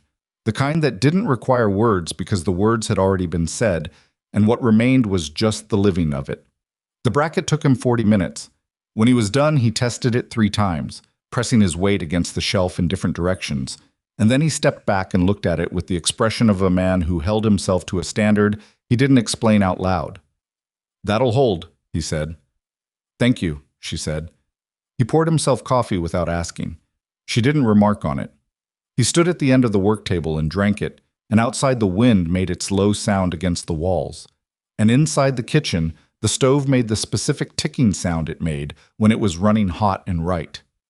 "The men are going to want something substantial this morning," he said. "They were up late. The anxiety wears on people." She looked at him. "I know," she said. "I'm making biscuits and the rest of the bean pot from last night with the smoked pork." He nodded. "That's right," he said. Not a compliment exactly. More like a recognition. He took his coffee and went out into the storm to check on the animals. And she stood at the stove and thought that something had shifted in the foundation of this place. Not dramatically, not all at once, but the way foundations shifted when the ground under them changed, slowly, at depth, in ways you didn't see until you looked at the surface and realized it was sitting differently than it used to. The storm broke on the 5th day. Not all at once. It didn't work that way, it never did. But in stages, the wind dying first, the snow slowing to something intermittent, and then a morning where the light through the kitchen window was different, sharper, the particular quality of light that came after a storm when the sky had been scoured clean and everything under it was buried in white and very still. She opened the kitchen door and looked out. The yard was unrecognizable. The fence posts were buried to their caps. The path between the kitchen and the bunkhouse had disappeared entirely. The barn, 40 yards away, was visible but barely, its shape softened by the drifts that had built up against its walls. The men came out one by one and stood and looked at it, and there was a particular kind of silence that fell over a group of people who'd been inside for 5 days and were now confronted with the scale of what had been happening while they were in there. Nobody said anything for a while. Then one of the older hands, a man named Patterson, who rarely spoke at meals and was generally regarded as a background feature of the ranch, said, "Well, just that." And the sound of it broke the silence and the men started moving because there was work to do. There was always work to do after a storm, more than usual, the kind that started before you'd eaten breakfast. And they moved toward it. Caleb stayed behind when the others dispersed. He stood next to Evelyn in the kitchen doorway, both of them looking at the white expanse of the yard. "How much do we have left?" he asked. He meant the supplies. She'd taught him to think about things that way. Not just what was in front of him, but what came next. "Enough," she said. "We used less than I projected. The men ate well, but they weren't wasteful." "Because there was always enough," he said. "People waste when they panic, when they think it's going to run out." She looked at him. He said it like he'd figured it out himself, which he had, in a way. She'd said something close to it once, weeks ago, in the middle of a different conversation, and he'd filed it away and arrived at it again through his own thinking. "Yes," she said. He looked out at the yard. "Other ranches didn't do as well," he said. "Patterson heard it on the line yesterday evening. The Aldridge spread lost 2 men to exposure. The Fenner Ranch ran out of provisions by day 3. She took this in. The Aldridge spread. May Aldridge's ranch, the woman who had come into the kitchen during the dinner in October and told her things she needed to know. She felt something that wasn't quite survivor's guilt, because the decisions that had kept Redstone Valley fed had been made months ago, and they'd been the right decisions, and she wasn't going to apologize for having made them. But it wasn't nothing, hearing that. "Is May Aldridge all right?" she asked. "Far as anyone knows," Caleb said. "It was 2 hands who went out on the 2nd day. They shouldn't have." She thought about the man in Helena, 1879, who'd gone out against her advice and come back with frostbite on 3 fingers. She thought about Harlan's wife, kept her animals alive in 3 feet of snow, and the man who hadn't listened. "People think they know more than the storm," she said. "They don't." Caleb turned to look at her. "You weren't scared? During it?" She thought about whether to be honest. She decided she owed him honesty. He'd earned it these past months, through the early mornings and the work he'd done without being asked. "Scared isn't the right word," she said. "Vigilant. I was vigilant from the first night." She paused. "Fear and vigilance feel similar, but they do different things to you. Fear makes you freeze or makes you run. Vigilance makes you keep your eyes open and your hands moving." She looked out at the snow. "I've been in enough bad situations to know the difference." He absorbed that. "How do you get there?" he said. "From fear to vigilance. How does that happen?" She thought about this seriously, because it was a serious question, and he was asking it in the way people ask things when they were really asking something about themselves. "Repetition," she said, "and trust. You have to trust that you've prepared as well as you can, and that when the thing comes, you'll handle it. And you can't build that trust by thinking about it. You build it by actually preparing, by actually doing the work. She looked at him. You helped build this, Caleb. When that storm hit, part of why we were ready was because of the work you did that day before it came. He looked at her. His ears went slightly red the way they did when he was moved by something and didn't know what to do with it. You would have managed without me, he said. Maybe, she said. More slowly, and more tired. She turned back inside. Come on, there's work to do. The digging out took 3 days. The men worked in rotating shifts, 2 hours out, 1 hour in to warm up, 2 hours out again. And Evelyn ran the kitchen like a field operation, keeping hot food and hot coffee available at all intervals, adjusting the meals to the irregular schedule, tracking who'd been out and for how long, and what they'd need when they came back in. It was the most complicated logistical problem the kitchen had presented since she arrived, and she solved it the way she solved everything, by breaking it into pieces small enough to manage and then managing them one at a time. By the 3rd day, the main yard was passable. By the 4th, the road to town was theoretically open, though Nathan sent one man on horseback first to confirm, and he came back saying theoretically was the right word. Passable, but not comfortable. On the 5th day after the storm broke, Nathan called everyone into the main yard after supper. It was cold, late November cold, but clear, and the sky had the dense brilliance of a sky that had given everything it had and was resting. He stood in front of his assembled crew, 22 men and Evelyn and Ada, who had come to the ranch on the 2nd day of the digging out and had been there since, sleeping on a pallet in the corner of the kitchen because the walk back to the homestead was still difficult. And he said something she didn't expect. He said, "We made it through because someone thought ahead." He looked at Evelyn. So did everyone else. She stood near the kitchen door with her arms crossed against the cold and didn't look away. She let him say what he was saying. The food didn't run out, Nathan said. The animals were cared for. The kitchen didn't fail. That didn't happen by accident. I want you all to know that. There was a silence. Then Patterson said, "Yep," just that in his way. And a few other men said something similar, and someone started clapping, which was taken up briefly and then died because it was very cold and most of them were wearing gloves, and it didn't make much of a sound. Evelyn didn't smile. She nodded once to Nathan, and then she looked at the sky for a moment, the dense, brilliant sky, and then she went back inside because the coffee was going to boil over if she didn't watch it. Ada was at the work table, doing something with the bread dough that Evelyn had shown her how to do. The first fold, which was a simple motion but one that required attention. She looked up when Evelyn came in. "What happened?" she said. "Nothing," Evelyn said. "They were talking." Ada watched her for a moment with those direct eyes. "About you?" "About the storm," Evelyn said. "Move your hands like this." She adjusted Ada's motion slightly. "Feel the resistance in the dough. That's how you know when it's ready." Ada looked at her hands, adjusted, looked up. "My ma wants to talk to you," she said, "when you have time." "Is she well enough to travel?" "She walked out yesterday," Ada said, "just to the tree line and back. But she did it." "Good," Evelyn said.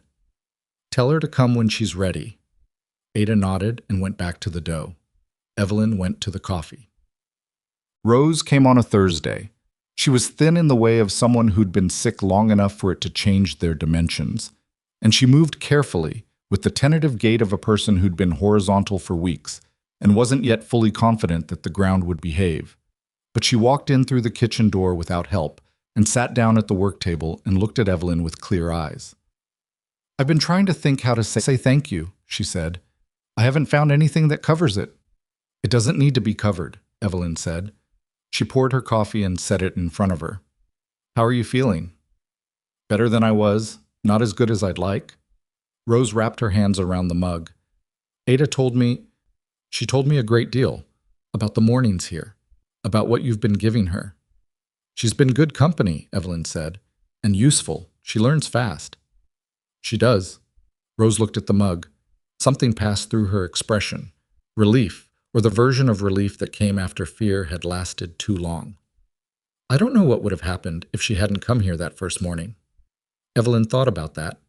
She thought about Ada standing at the gate in her too thin coat, standing very still, waiting. She was brave, she said, coming here on her own. That kind of brave is harder than it looks. She gets it from... Rose stopped, looked at the table.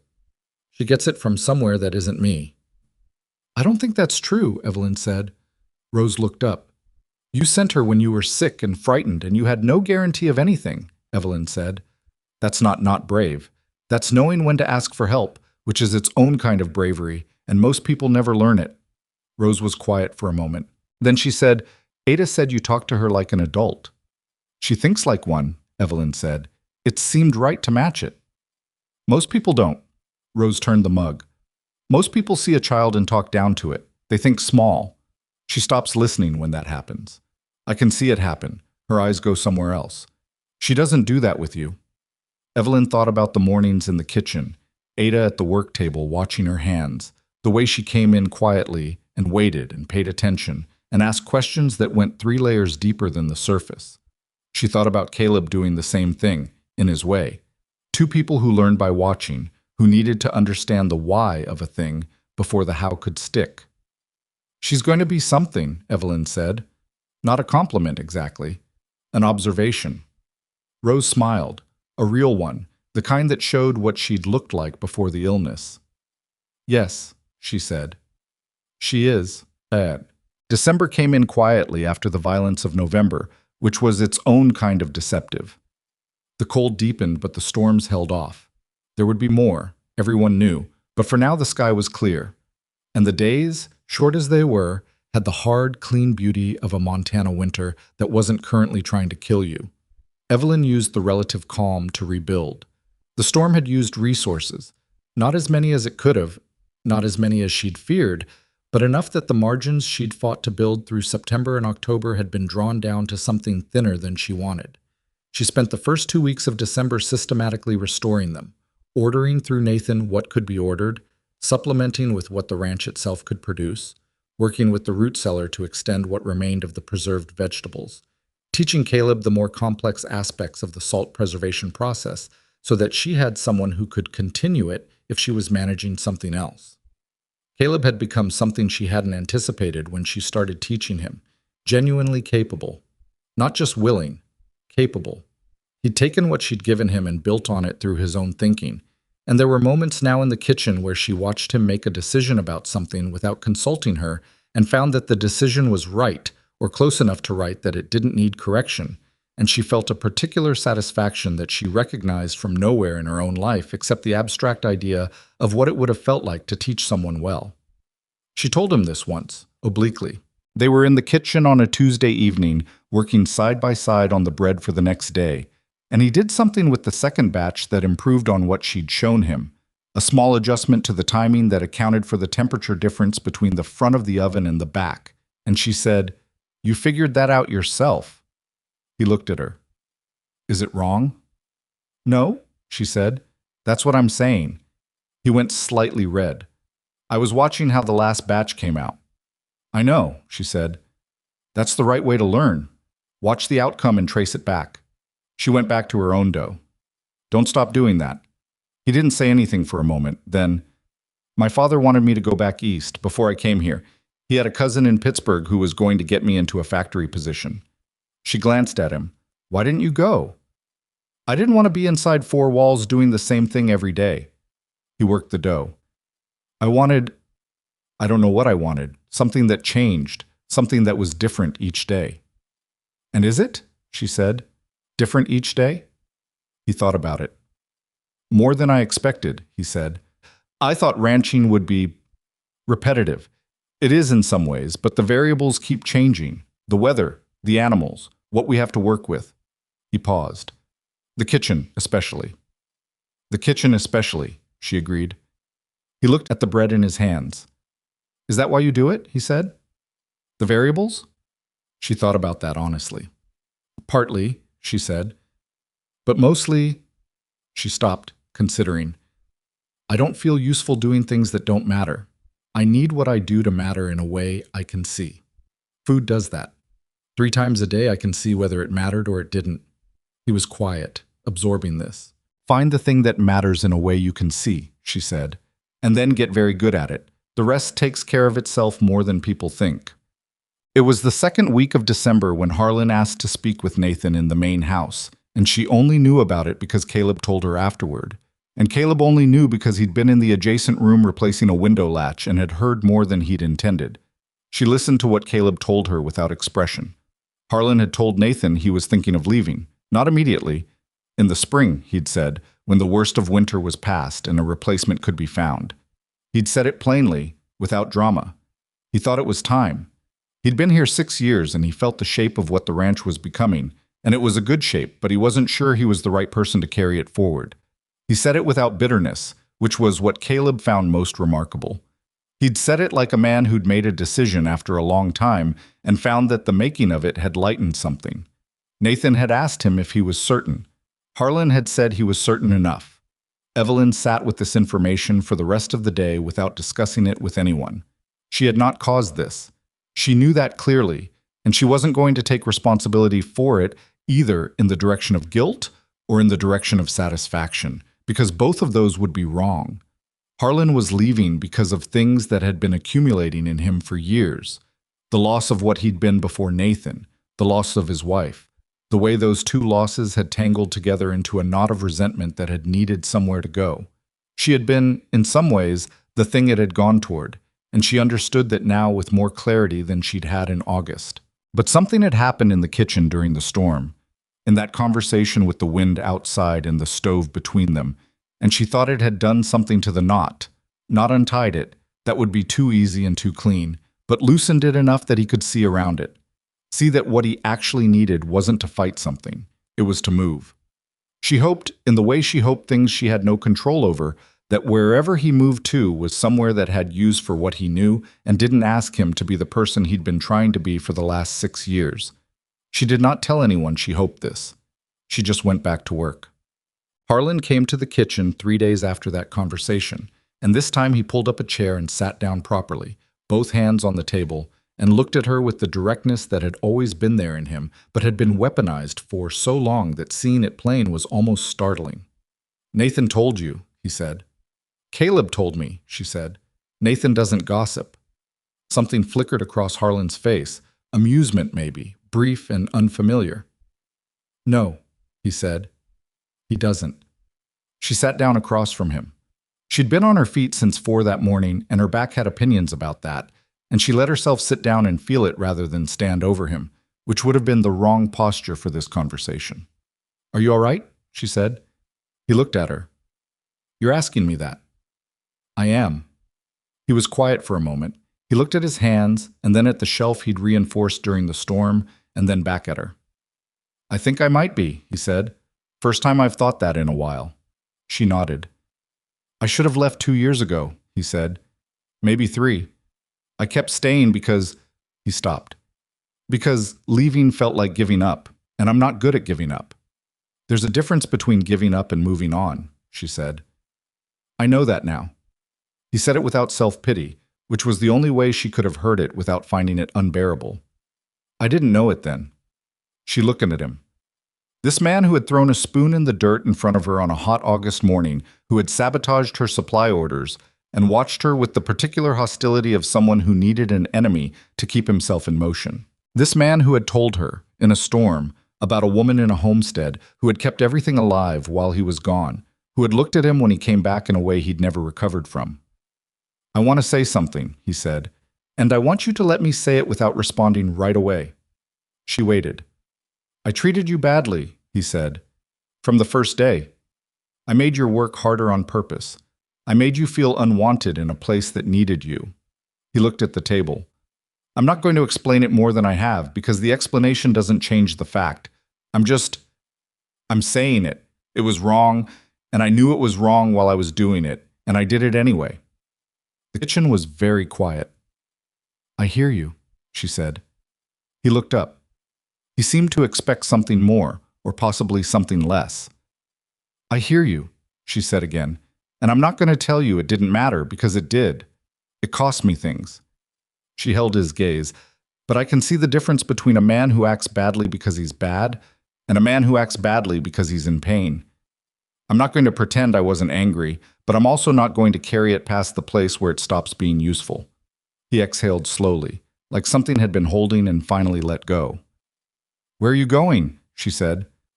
"In the spring." "I have a brother in Wyoming," he said. "He's got a spread. Smaller than this one. He's been asking me for 2 years." He looked at the window. "I kept saying no. And now?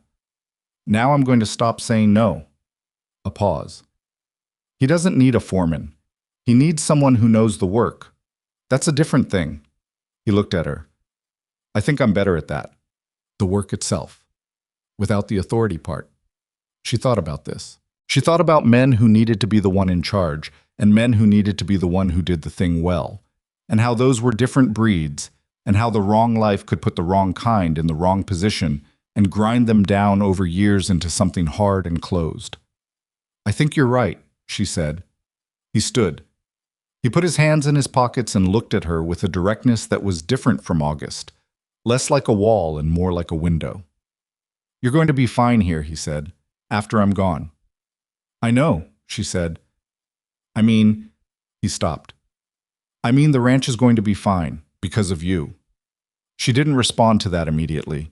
She looked at the board on the wall with its numbers, the shelves behind her with their organized stores, the reinforced bracket on the left side, the bread dough resting under the cloth on the far end of the table. She thought about 22 people who had eaten through a 5-day storm without the food running out, and about a girl who had walked half a mile in October to ask for help, and about a young man who could now tell by touch when bread dough was ready without being told. "The ranch was fine before I got here," she said. "It just didn't know it was in trouble." Harlan looked at her for a moment longer. Then he did something she hadn't seen him do. Not once, in all the months she'd been here. He smiled. It was a small thing, and a real one.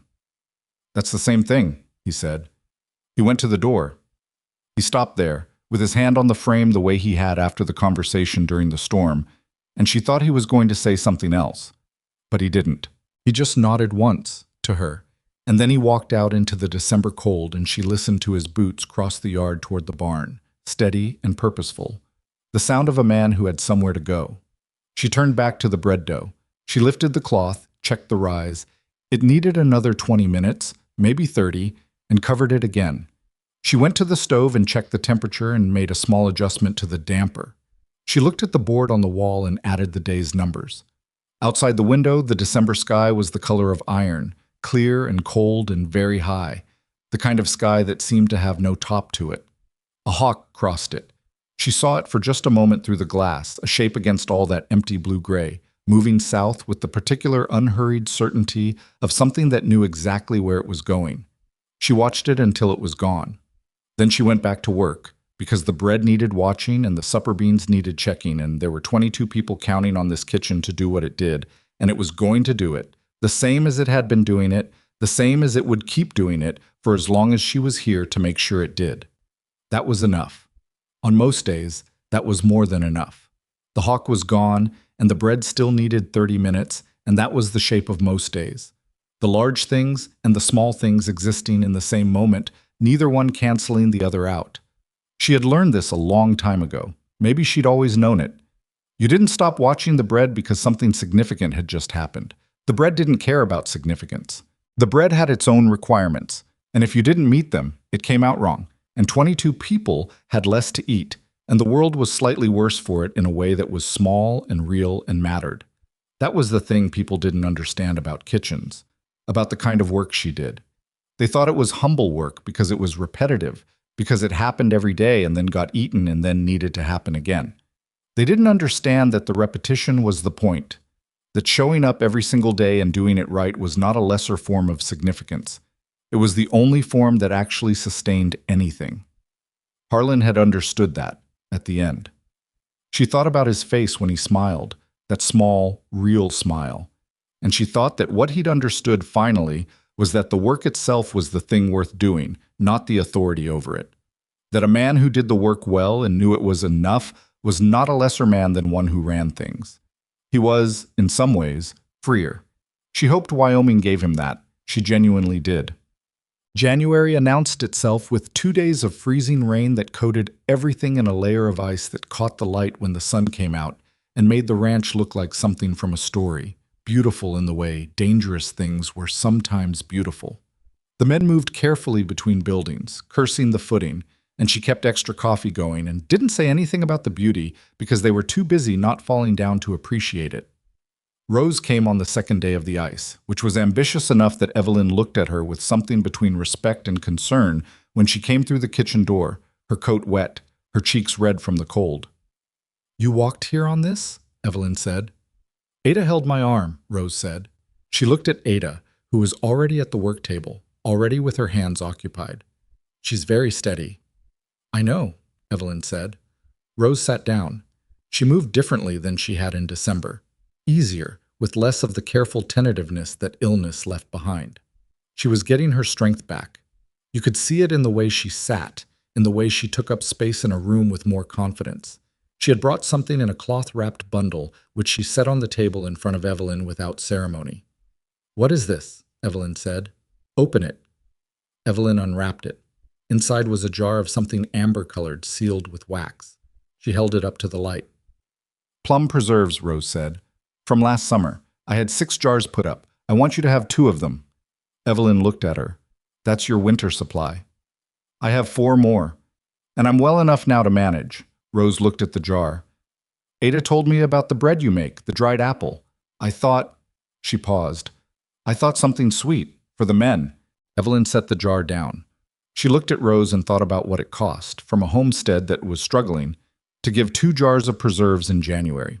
Not the money value of it, the other cost, the one that was about the decision to give something when you'd been the one receiving and didn't know yet how steady the ground was under you. "Thank you," she said. And then, because Rose deserved more than 2 words, this was a generous thing.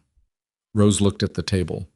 "You kept my daughter fed," she said, "and you sent food back with her for me. You didn't have to do that."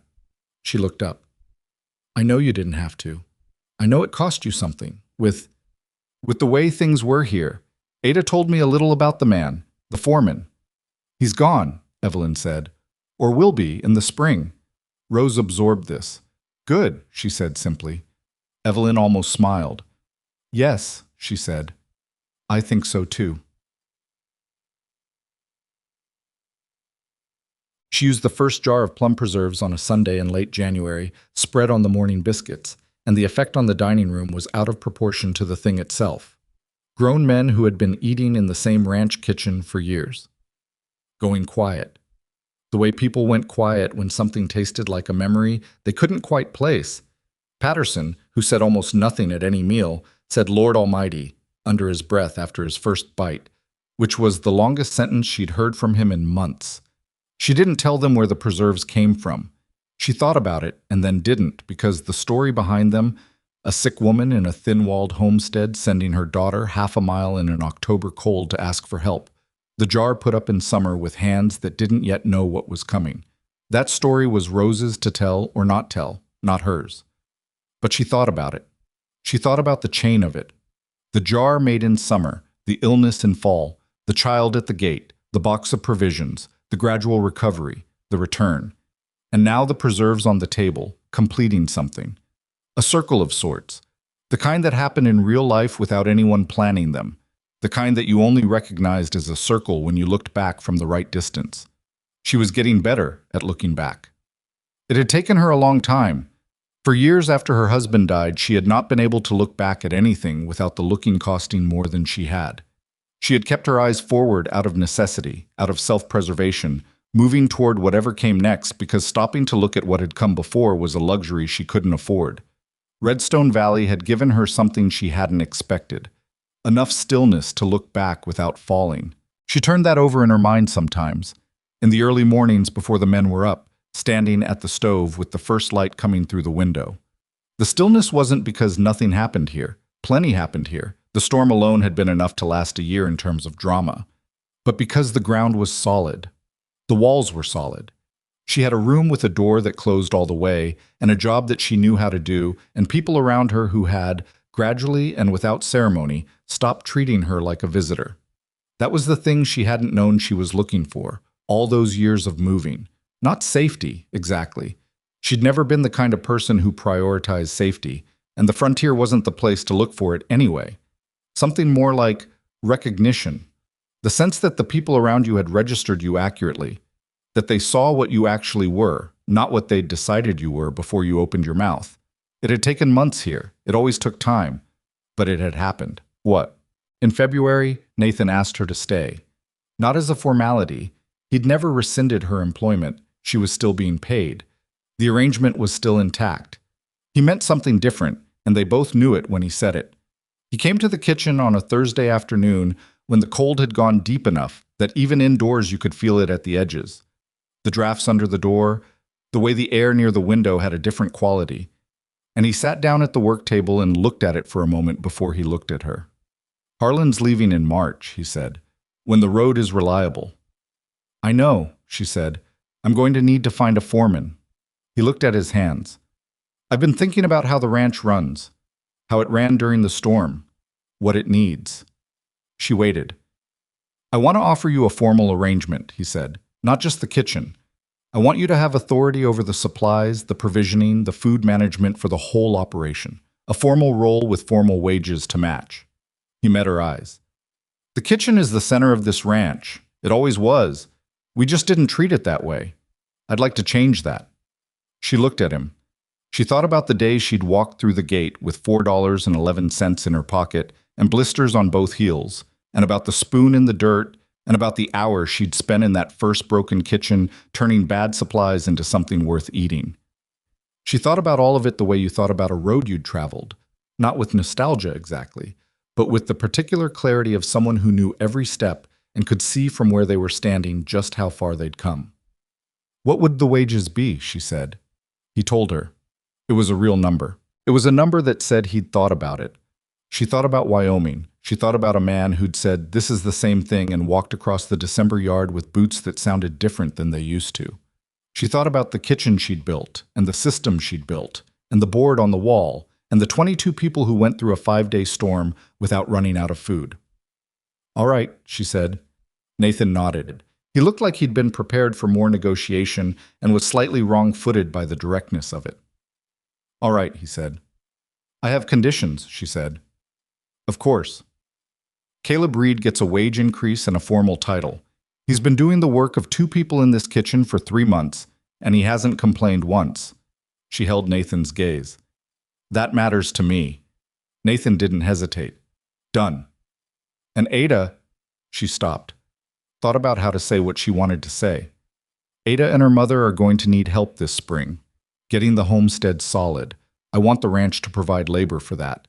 2 men for a week in April, on the ranch's time. Nathan looked at her. That's a significant ask. It's a significant ranch, she said.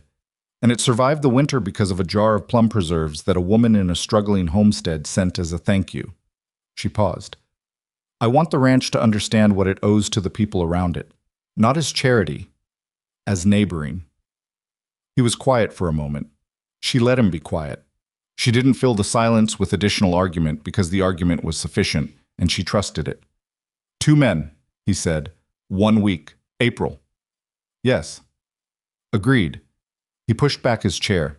He looked at the board on the wall, the organized shelves, the reinforced bracket, the kitchen that was nothing like the one she'd walked into in August. You've changed this place, he said. The place changed, she said. I was just here while it did. He looked at her. That's not quite true. No, she said. But it's closer to true than the other version. He left. She stood in the kitchen alone for a moment, her hands at her sides, and let herself feel what she felt, which was complicated, relief and satisfaction, and the particular bittersweetness of a thing that had cost a great deal finally coming to rest. It wasn't triumph. Triumph was too clean a word for it. It was more like arriving somewhere after a long walk and sitting down and finding that the sitting felt right, and the place felt right, and you didn't immediately start thinking about where next. That was new, the not thinking about where next. She stood with it for a moment. Then she went back to work. March came slow and cold, but with a different quality to the cold. Less final, less locked in. There was something in the air that was still winter but was no longer fully committed to it, and the men felt it and moved differently, with slightly more ease in their shoulders. The particular loosening that came when the season started to make promises it would eventually keep. Harlan left on the 14th. He had packed light. He'd always lived without much, she suspected, the way men did when they'd spent years in bunkhouses and didn't accumulate. And on the morning he was leaving, he came to the kitchen before the others were up and stood in the door one final time. She had coffee ready. She'd known he'd come. He took the mug and stood with it and looked around the kitchen in the way of a man taking a last look at a place he wasn't going to see again. She let him look. She didn't make conversation. "I've been thinking," he said, finally, "about something you said during the storm." She waited. "You said people carry their histories but don't have to let them run everything." He turned the mug. "I've been thinking about that, whether it's true." "Is it?" she said. He considered it. "I think it requires something," he said. "It doesn't just happen. You have to decide." He looked at the mug. "I don't know if I've been deciding. I think I've mostly been letting it run." "You decided to go to Wyoming," she said. "Yes." "That's a start." He looked at her, something in his face that was more open than she'd ever seen it.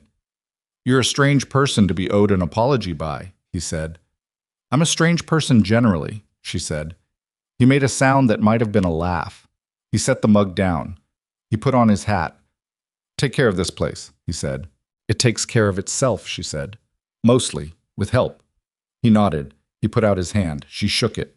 His grip was what she expected. Firm, brief, the handshake of a man who meant it without making a production of it. He walked out. She heard his horse being brought around. She heard the sounds of departure.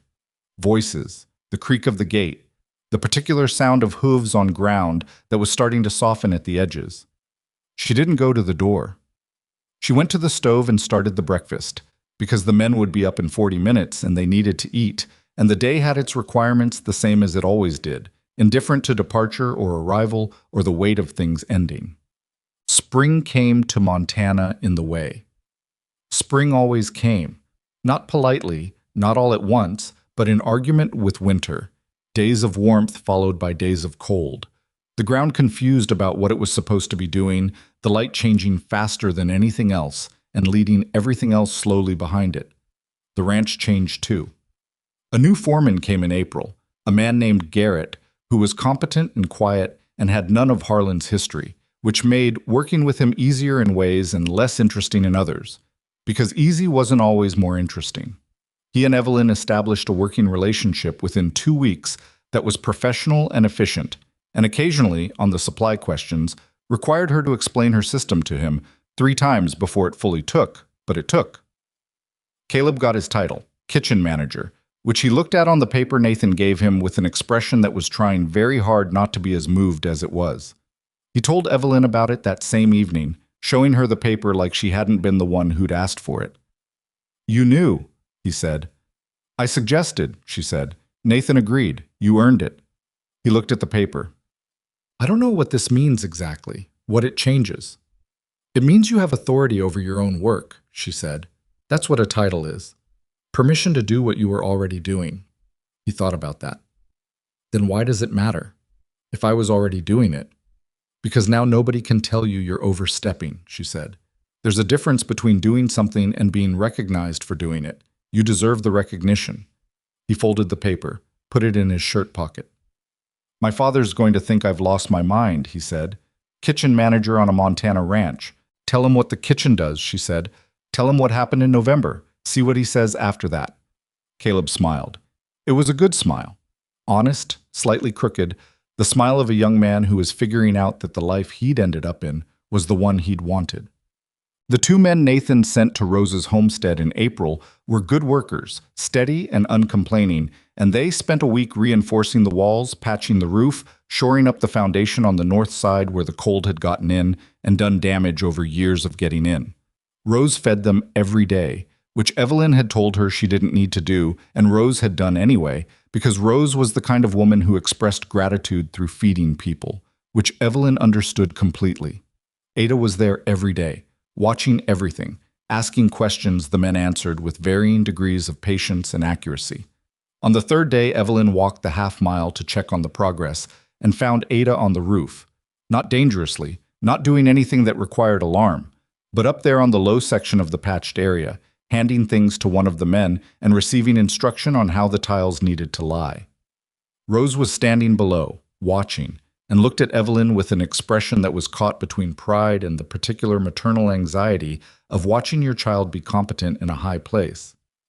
"She climbed up on her own," Rose said. "I told her to come down. She explained to me in detail why she needed to be up there." "Did the explanation make sense?" Evelyn said. Rose sighed. "Yes." That was the irritating part. Evelyn watched Ada on the roof. She thought about October, the girl at the gate in the too-thin coat. The flat look in her eyes that had slowly over months given way to something more like her actual face, which was sharp and curious and entirely herself. "She's going to be a problem," Evelyn said. "Yes," Rose said, with a warmth in it that meant she found that acceptable. "A good one," Evelyn said. "Yes," Rose said again. "Mom." By June, the ranch had settled into its summer rhythms, and the kitchen had settled into what it had become, which was nothing like what it had been in August when she arrived, and everything like what she'd seen. It could be in those first days of cataloging what was broken and what was there and what was possible. She stood at the kitchen door one evening, late, after the crew had eaten and the washing up was done, and the board on the wall had been updated, and the bread for tomorrow was resting under its cloth. The summer light was doing its long Montana thing, staying and staying, the sky still pale at 9 o'clock. And the ranch was making its ordinary sounds, the settling sounds, the sounds of a place at rest. She thought about what she would have said to herself that Tuesday in August when she walked through the gate with blisters on her heels and $4.11 and a name on the inside of her wrist written in pencil. She wasn't sure she would have said anything. She wasn't sure the self who walked through that gate would have believed any version of this was possible. That version of her was too tired to believe in possibility. She was operating on something more basic than belief. Just the next step, and then the one after that, and the one after that. Looking down at the road in front of her feet, because looking ahead cost energy she didn't have. What she knew now that she hadn't known then, or maybe had known but couldn't feel, was that the next step was enough. That doing the next thing right, even when you couldn't see what came after it, was how you got somewhere. Not through grand strategy, not through perfect planning, through the accumulation of right things done in sequence, each one creating the conditions for the next. She had not planned to matter here. She had planned to cook one meal and see what happened. What happened was everything else. There was a lesson in that. She turned it over in her mind the way she turned over things that seemed important. Not to polish them into something quotable, but to understand the shape of them. The lesson was something like this. The thing you can do right now, with what you have, in the place you're standing, that thing is not small. It is not a placeholder for the real thing. It is the real thing. The woman who gets handed a broken kitchen and asks for 1 hour is not settling for less. She is understanding that 1 hour of real work is worth more than any amount of imagined opportunity. She had lived that. She could say it now without it sounding like consolation. She had been called a beggar, a drifter, a woman who wandered in from the road. She had been handed a spoon dropped in the dirt as a statement about her value. She had not picked up the spoon. She had not needed to. What she'd done instead was cook a meal that silenced a room, and then another, and another. She had rebuilt a storage system and tracked the numbers and prepared for a storm that lasted 5 days and fed 22 people through every day of it. She had taught a young man to know bread by touch. She had fed a child in October, and by January the child was handing tiles on a roof and explaining to her mother, in detail, why she needed to be up there. None of that was nothing. And here was the thing she most wanted to say, to anyone who would listen, to whoever might need to hear it. The people who dismissed her, who looked at a tired woman with dusty boots and decided they already knew what she was. They were not evil, most of them. They were lazy. They were working with the first impression and not updating it. They were doing what people did when they were comfortable, assuming that the surface was the whole thing. The surface is never the whole thing. The woman at the gate with nothing in her hands might be the one who saves the ranch. The sick woman in the homestead might be the one who makes the preserves that soften the hardest winter. The child in the too-thin coat might be the one who ends up on the roof understanding how things fit together. You did not know. You could never know from the surface. The only way to know was to give it 1 hour, one meal, one chance. Nathan had done that. Whatever else you said about the months between August and December, the supply battles and the sabotage and the long, difficult negotiation of Harlan's pain, Nathan had looked at a tired woman and seen something worth 1 hour of his time, and that decision had cost him nothing and given the ranch everything. 1 hour. That was what Evelyn Carter thought about, standing at the kitchen door in the long June light, listening to the sounds of a place at rest. 1 hour given to the right person at the right moment could change the shape of everything that came after it. The hour itself was ordinary. What came from it was not. She had a room with a door that closed all the way. She had a job that mattered in a way she could see 3 times a day. She had Caleb, who could now run this kitchen without her if he needed to, which meant she'd done the job that went beyond the job. She had Ada on a roof in April understanding how things fit together. She had Rose's plum preserves in the kitchen pantry, the second jar, still sealed, being saved for something she hadn't determined yet, but would know when it came. She had a home. Not the home she'd started with, not the home she'd planned for, the home she'd built out of the broken materials of a situation that nobody had designed for her and that she had not designed for herself. The home that was the result of showing up every day and doing the next thing right. She was not done. There were still things broken in this place, and things she wanted to fix, and mornings she woke up tired before she'd started, and evenings she went to bed with her back aching and her patience thinner than she wanted it to be. She was not living in a story where the difficulties resolved into peace. She was living in a life which was different, continuous and imperfect and real. But she was not moving on. For the first time in 4 years, she was staying. She turned away from the door. The kitchen was there, her kitchen, ordered and ready and waiting for tomorrow. The board on the wall with its numbers, the bread under its cloth, the stove ticking down for the night. She turned off the lamp.